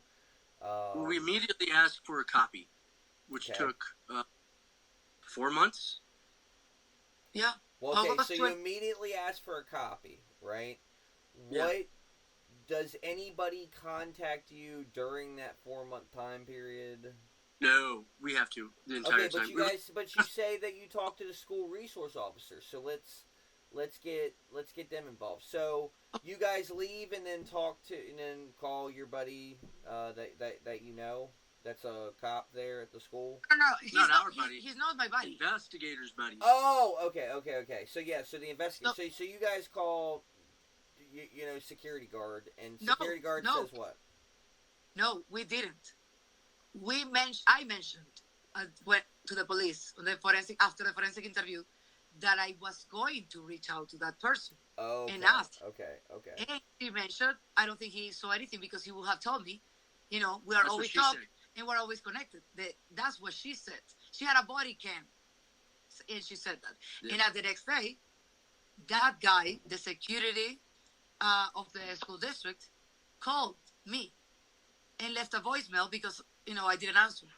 And he said, "Oh, hey, I forgot to, I wasn't aware that the dates that you wanted to see, on the videos and this and that were, previous to 30 days. And that's the only thing that I can actually see on video. So, unfortunately, if those are previous dates, I can't help you." Yeah, he said that they only retain that for 30 days, and so since it was before that, I'm sorry, I can't help you. Yeah. Well, but I mean, okay, so the security, the security cameras at the security cameras at my job only record for 2 weeks. The data's dumped after 2 weeks.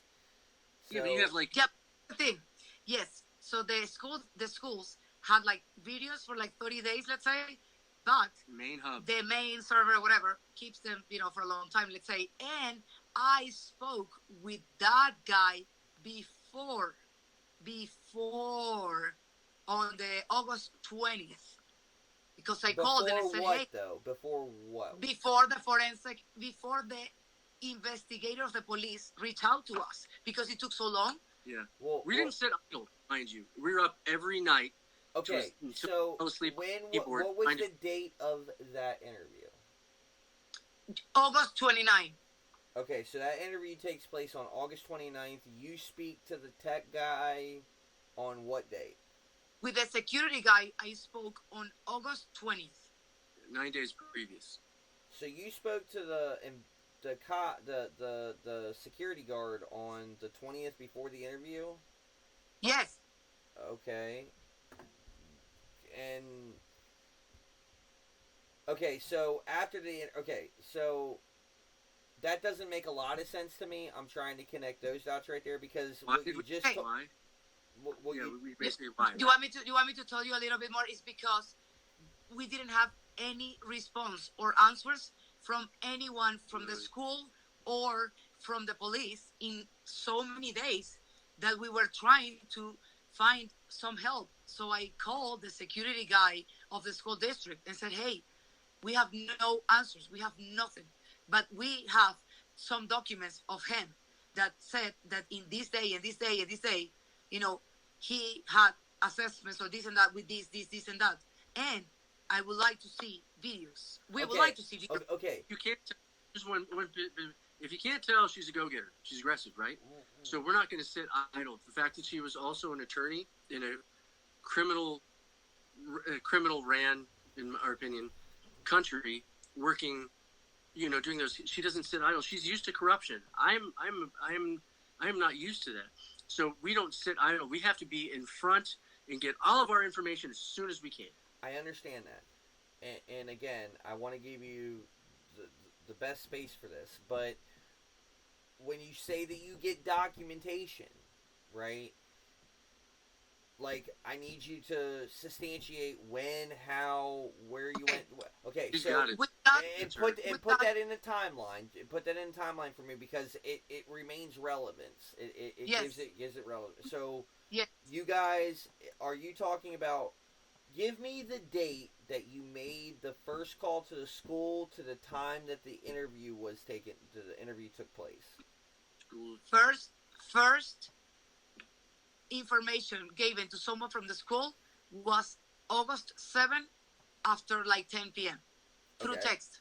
Yeah, okay, so that's the IEP coordinator. Yes. Okay, next date. What's the next date of relevance? Next day, August 8th, we had a phone call. Brandon and I had a phone call with the principal of the school and the IEP coordinator. That okay, lady. So August 9th and 10th, what happens on those dates? August 9. I asked the IEP lady if I could call her, and if I was crossing any lines, she would tell me and I apologize in advance. And she said, "No, it's okay. Call me." So I called her, and I said, "Do you remember when we went at the pool on July 12th, and you mentioned that lady, the teacher, was going to be great for him because she blah blah?" And she said, "No." And I said, "So you don't remember?" And she said, "No." Yep. And I said, "Okay." So did that person never met or had any contact with our son? It didn't happen. And she said, "No. Well, maybe on the hall of the school, the halls of it." And I'm like, "Okay." And I said, "Well, thank you." She'd been coached.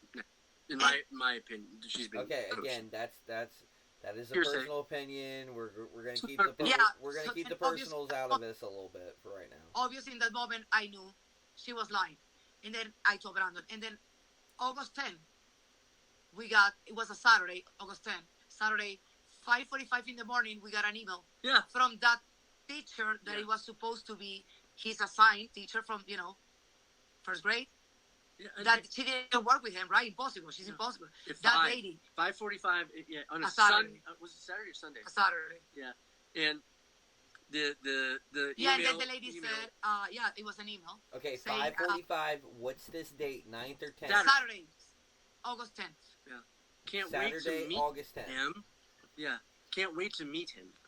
Yeah, it was something like I realized that you guys missed. The meet and greet with me, whatever. I would like to see if you're interested bringing O before the class start on August 13th.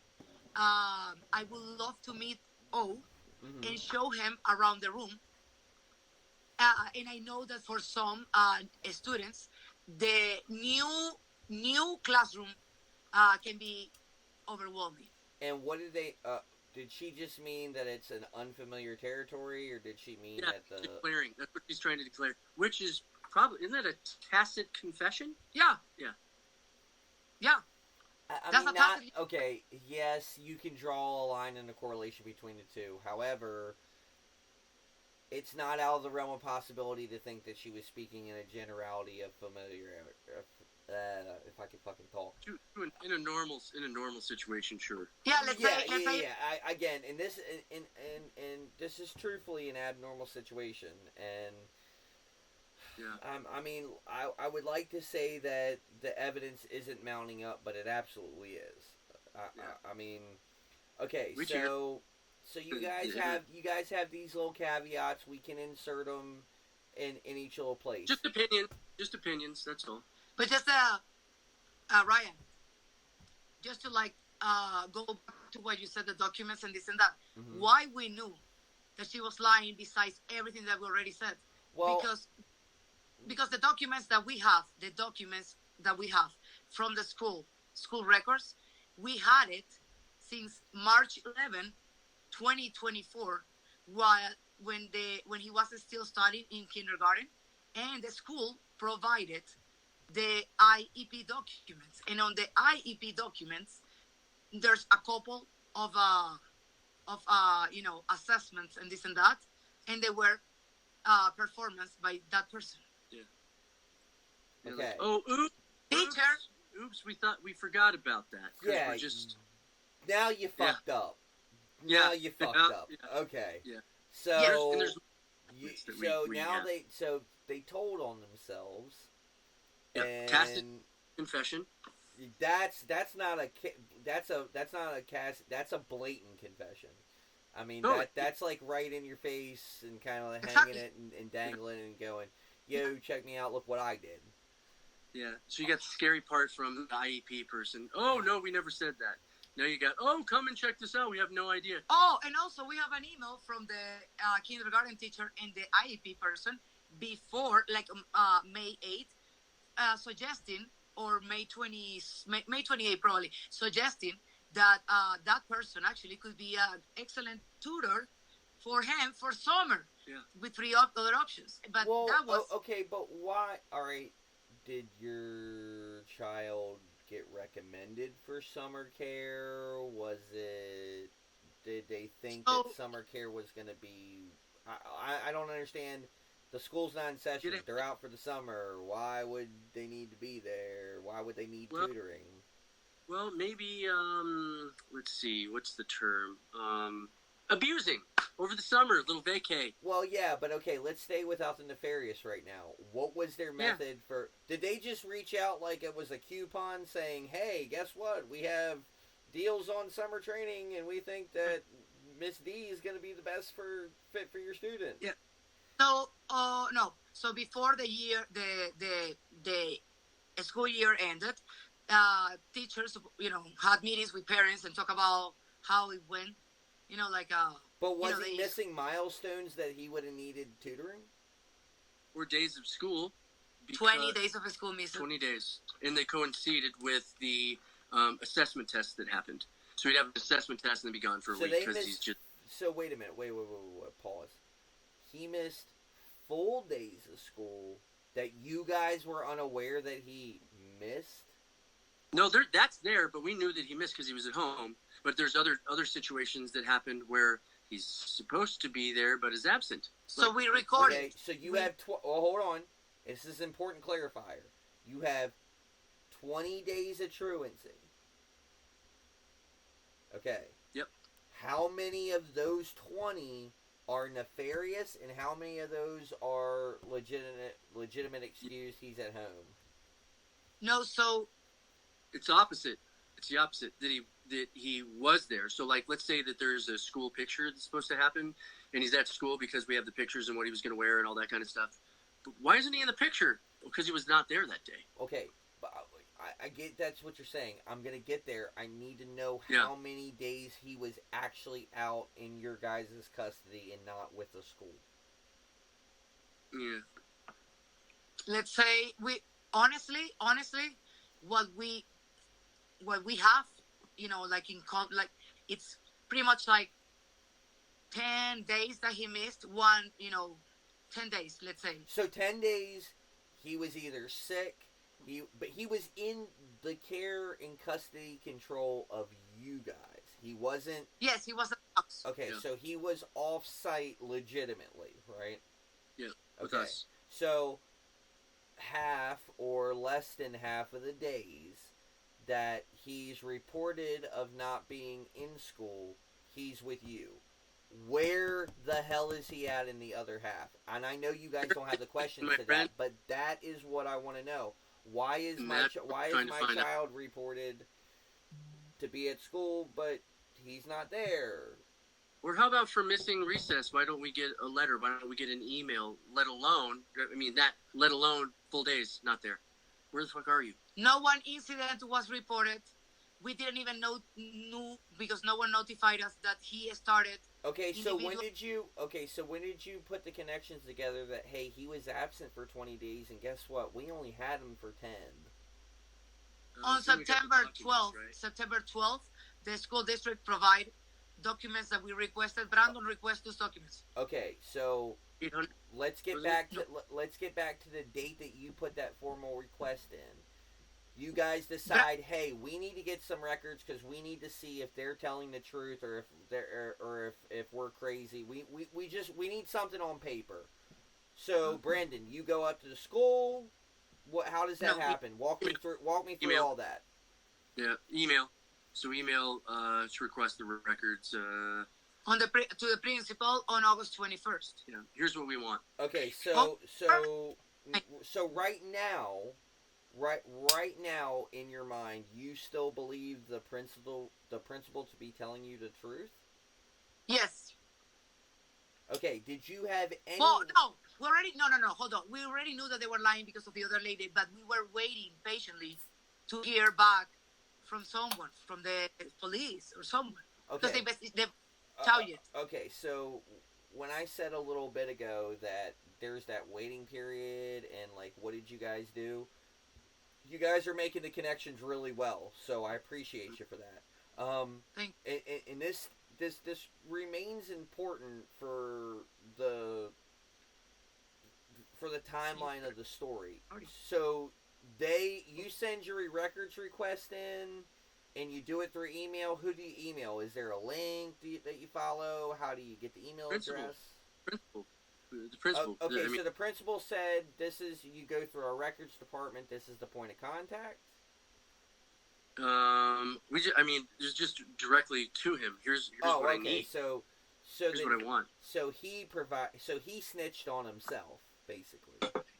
Yeah, they snitched and peed all over themselves. Yeah. Okay. Well, let's nail them to the wall.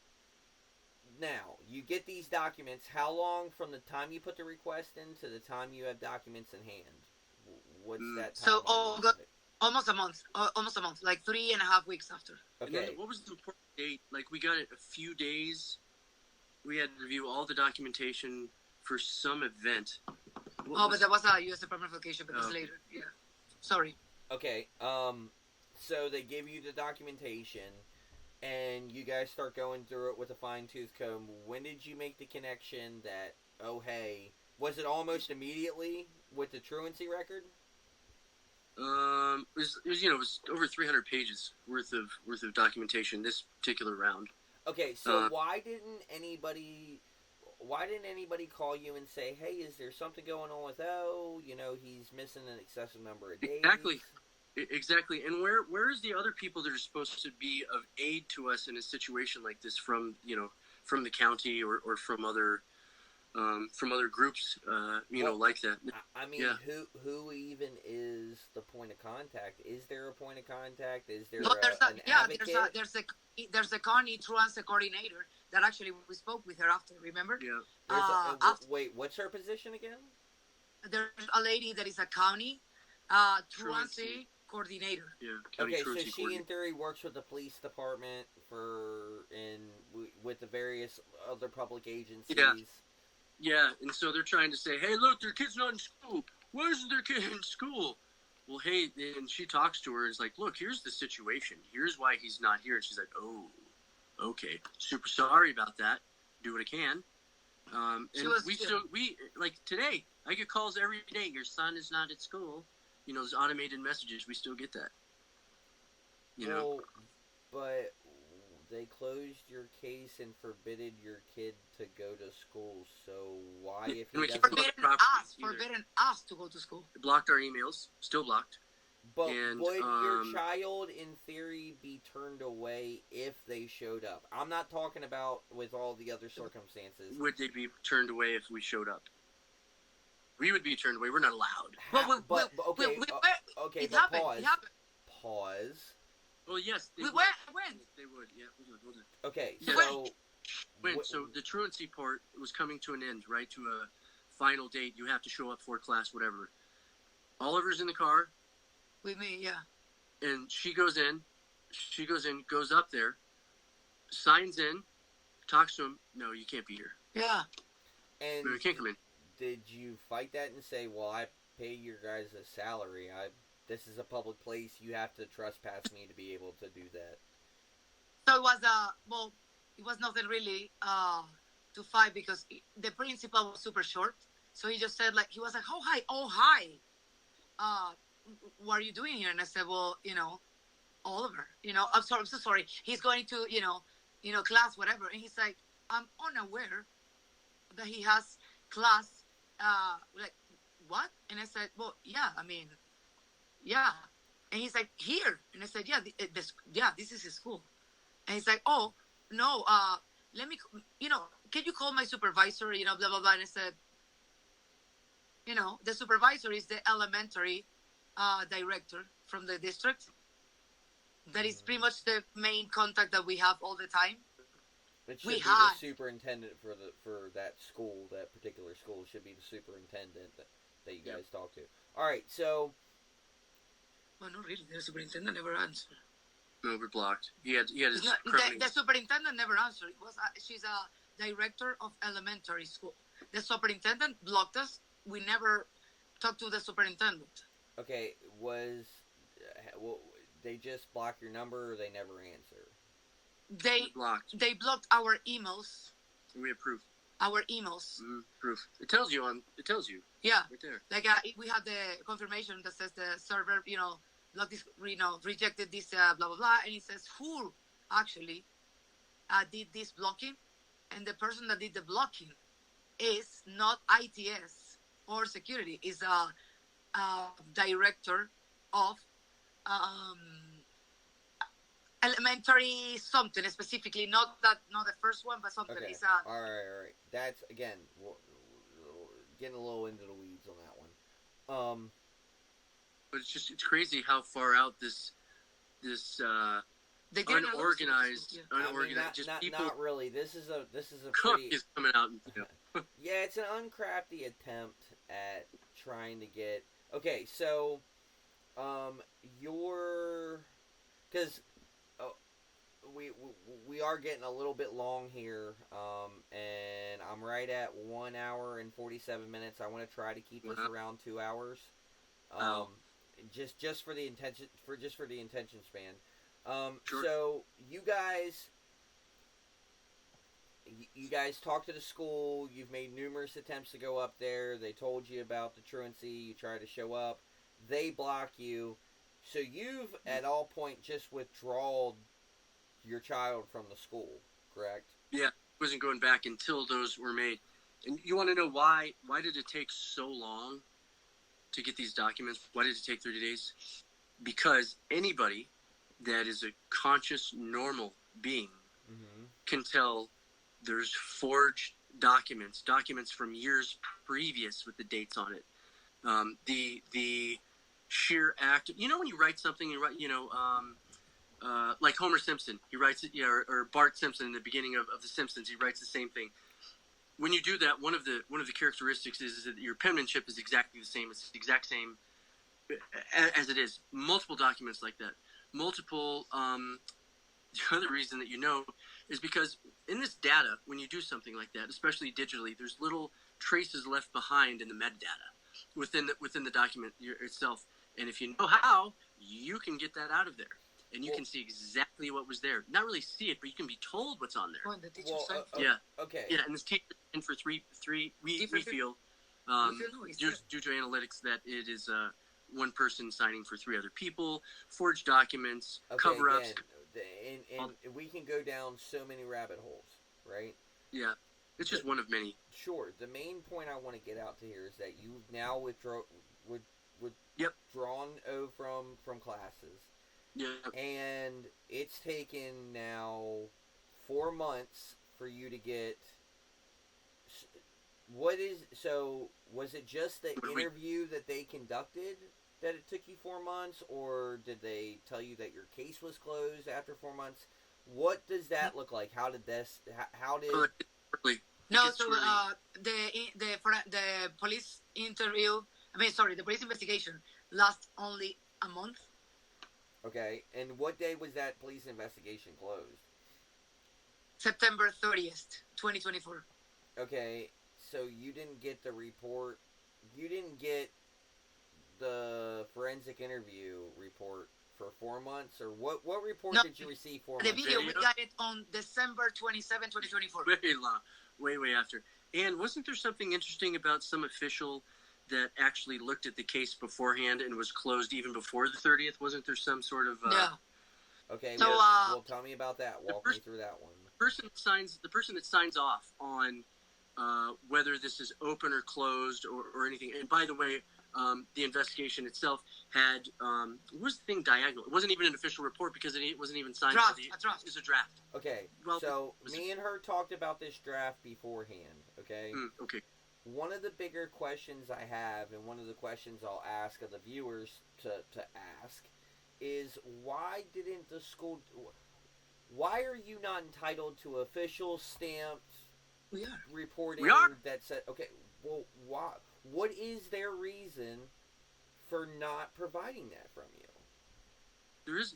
They don't have to say anything because everybody's. They have to part of tell us. everybody. We don't know. They have to tell us. Yeah, who do we go to? Do we go to the nonprofit, or do we go to the school, or do we go to the police? Oh, but the nonprofit said that they don't keep any copy of the video. So, I mean, they, Yeah. you know. Yeah, now it's property of the police. Well, but So you gotta go in. okay, but if they closed your police case and didn't dispose of it any further, you're entitled to that.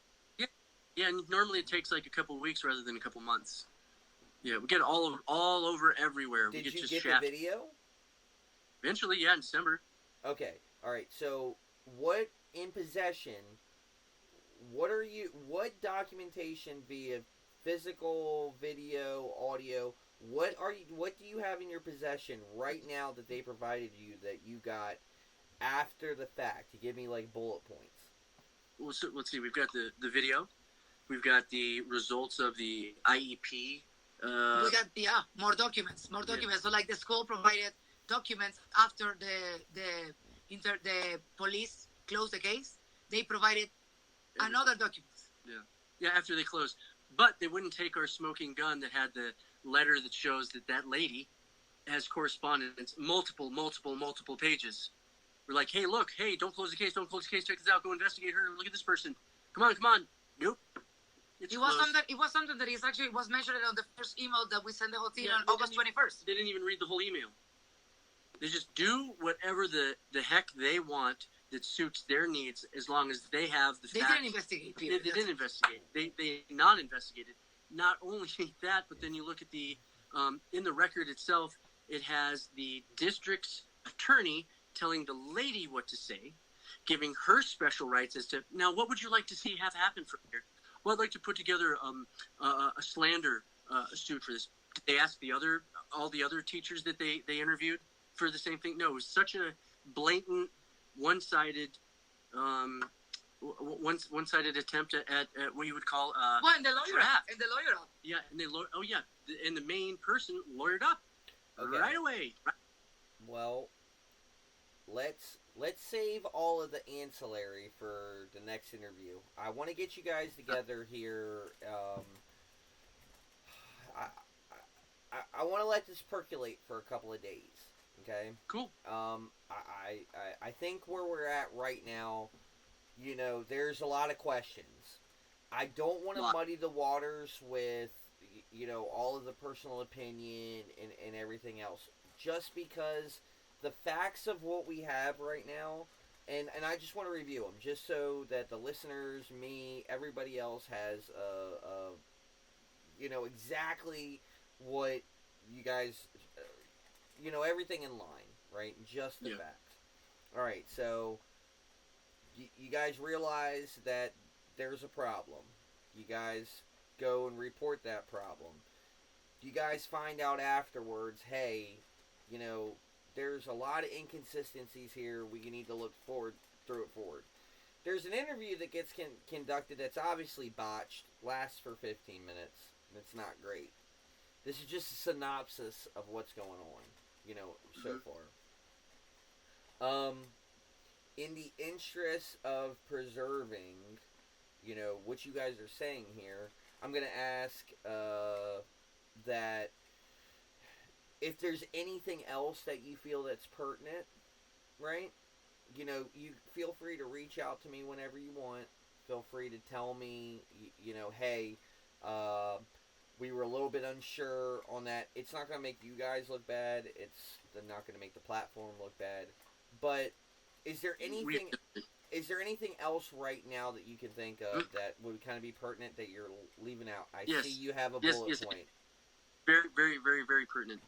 The fact that multiple teachers, including the principal, stated that that person did not work there and had no interaction. Yet we have the letters, multiple letters that to the police. Wait, so they weren't even an employee? No, they never saw him. Never. She didn't even work there. So hold on, clarify. A couple of teachers were the ones that are involved with the abuses. So the one that they say no, she never worked with him. Okay, fine. But then the other one was the school psychologist, and that person was the one who lawyered up, and that person, the attorney that is actually, law enforcement, corruption specialist, and criminal attorney cases specialist, said client had no contact with a student. Okay. Yeah. Well, that's the no contact claim is the biggest claim that we have here. Everything else, until we can substantiate it, until we can dig a little bit further, is just kind of the hearsay thing. That's the big nail, because that's where... Here's how dastardly, I love to use this word, this is. That person and the teacher D use the same name, which is a friggin' nasty thing for a child psychologist to do. Because what does that do? It makes him unaccountable. But you know what he said when he had the book? Who's this person? That's D. Who's that person? That's D. I don't know why they use the same name. Smart kid. Yeah, that's where I want to dive into that one a little bit more on the next one. I think where we're at right now is probably good enough. And I don't want to start going in circles with certain things. Yeah. I appreciate you guys so very much for coming on and talking and kind of explaining to me. I hope I've done you guys a service here. Totally. I love the structure. I love it's easy to talk to you. It felt like 30 minutes. Fantastic. Yeah, yes. It's great. Yeah, good synergy. I really like. Well, look, you guys do me the biggest favor that you can do for your family, right? And just take care of each other and realize that. My dad once said something to me that always stuck, and it said, no matter how much bullshit you go through, or how much bullshit you get told, all bullshit comes out in the wash. Thing is, you gotta wash it. So that's what we're doing now. Let's wash through this bullshit. Let's get through the muddied waters. And, if I can, I'm going to help your kid. I want to help your guys' family. I do really feel like it's what should be done. And I really think that people should pay attention to this, because nobody's immune to it. And just when you think it can't happen to you, it can. Yeah. This totally. And the problem is, as honest as we would like our kids to be, they don't understand this. They don't understand the I wouldn't say nuance, but they wouldn't understand the gravity of the situation, because at the end of the day, their biggest fear is you're going to leave them in a grocery store somewhere. Honestly. And for us, if there's anybody else out there that has experienced the same kind of thing, especially minorities, Latinos, African Americans, anything, they're twice as likely to be abused. Disability. And disabled. Anybody in an IEP program is twice as likely to be abused. If anybody's going through that and they don't know what to do and they feel hopeless, please have them reach out to us. We know some things that can at least help them. From our trials and tribulations, through this, we'd like to pay it forward in that respect. Okay. And when I go in, it's going to take me about a day or two to condense everything down, get it all loaded up, get it secured, and then release it to YouTube. It'll be available on Twitch. I'll text you guys in the morning with a link to everything, and you can share it through your social media. They can watch the post. I'll download a copy. I'll provide it on like maybe a Dropbox link or something for you guys, that you can have. But definitely share this, and then we're gonna link your social medias in with it. We'll link. I guess if you guys have some advocacy resources that you've reached out to that might want to listen, and that you guys have had some successful. I mean, it doesn't sound like you've had a lot of success with anybody around in your area. No. And Yeah, I'm afraid that the Rocky Mountains have insulated you guys too much. And yeah. It's so, one of the things I just noticed right now is it's as a sort of therapy. This is really nice to be able to talk to somebody else that actually wants to hear this. Having someone smart actually. Yeah, and having the ability to talk about it to somebody that cares and is And understand. Yeah, and understands it. It's just it's refreshing. So thank you for that too. Well, you guys, Yeah. you guys are so very welcome. I believe in the story, and I believe that if nobody listens, if I could be the one person to give you guys a little bit of solace that hey, you have an advocate on your team, Yeah. If nobody listens and nobody does anything, it's for a reason. And thank you, Ryan. Yeah, no worries. I'm gonna go ahead and end our little stream here. We'll stay on the FaceTime, and I'll coordinate with you and let you know kind of scheduling, and we'll talk about a couple of other little things. But Okay. let me go ahead and close this out. For anybody out there that's experiencing any type of trauma or any type of abuse, just know that you're not powerless. You're not helpless, and if anybody has made you to feel that way, that's the abuser. Regardless whether or not they're in, direct, like they're the one perpetrating it or not. If anybody makes you feel less than who you are, they're abusing you. I hate to say it that way. It's in this landscape nowadays. Staying silent is the worst thing that you can do. But also, not taking the 1 minute for yourself to realize that hey, you're enough, you're worth it, you're all of these things. Go and reach out to somebody, even if you think they're not going to listen. I hope you guys have found this informative. I know it's a little long-winded, and that a lot of things can get disjointed and misconstrued. But at the end of the day, somebody will listen to you, and somebody will be able to empathize with the position that you have. You just gotta find them, and don't ever stop trying. I'm Ryan. This is the Flying with Ryan show, and stay tuned. We're gonna try to make a series out of this story, and let's help get justice for O. Okay, so Thank thanks you for so much, streaming Ryan. with me tonight.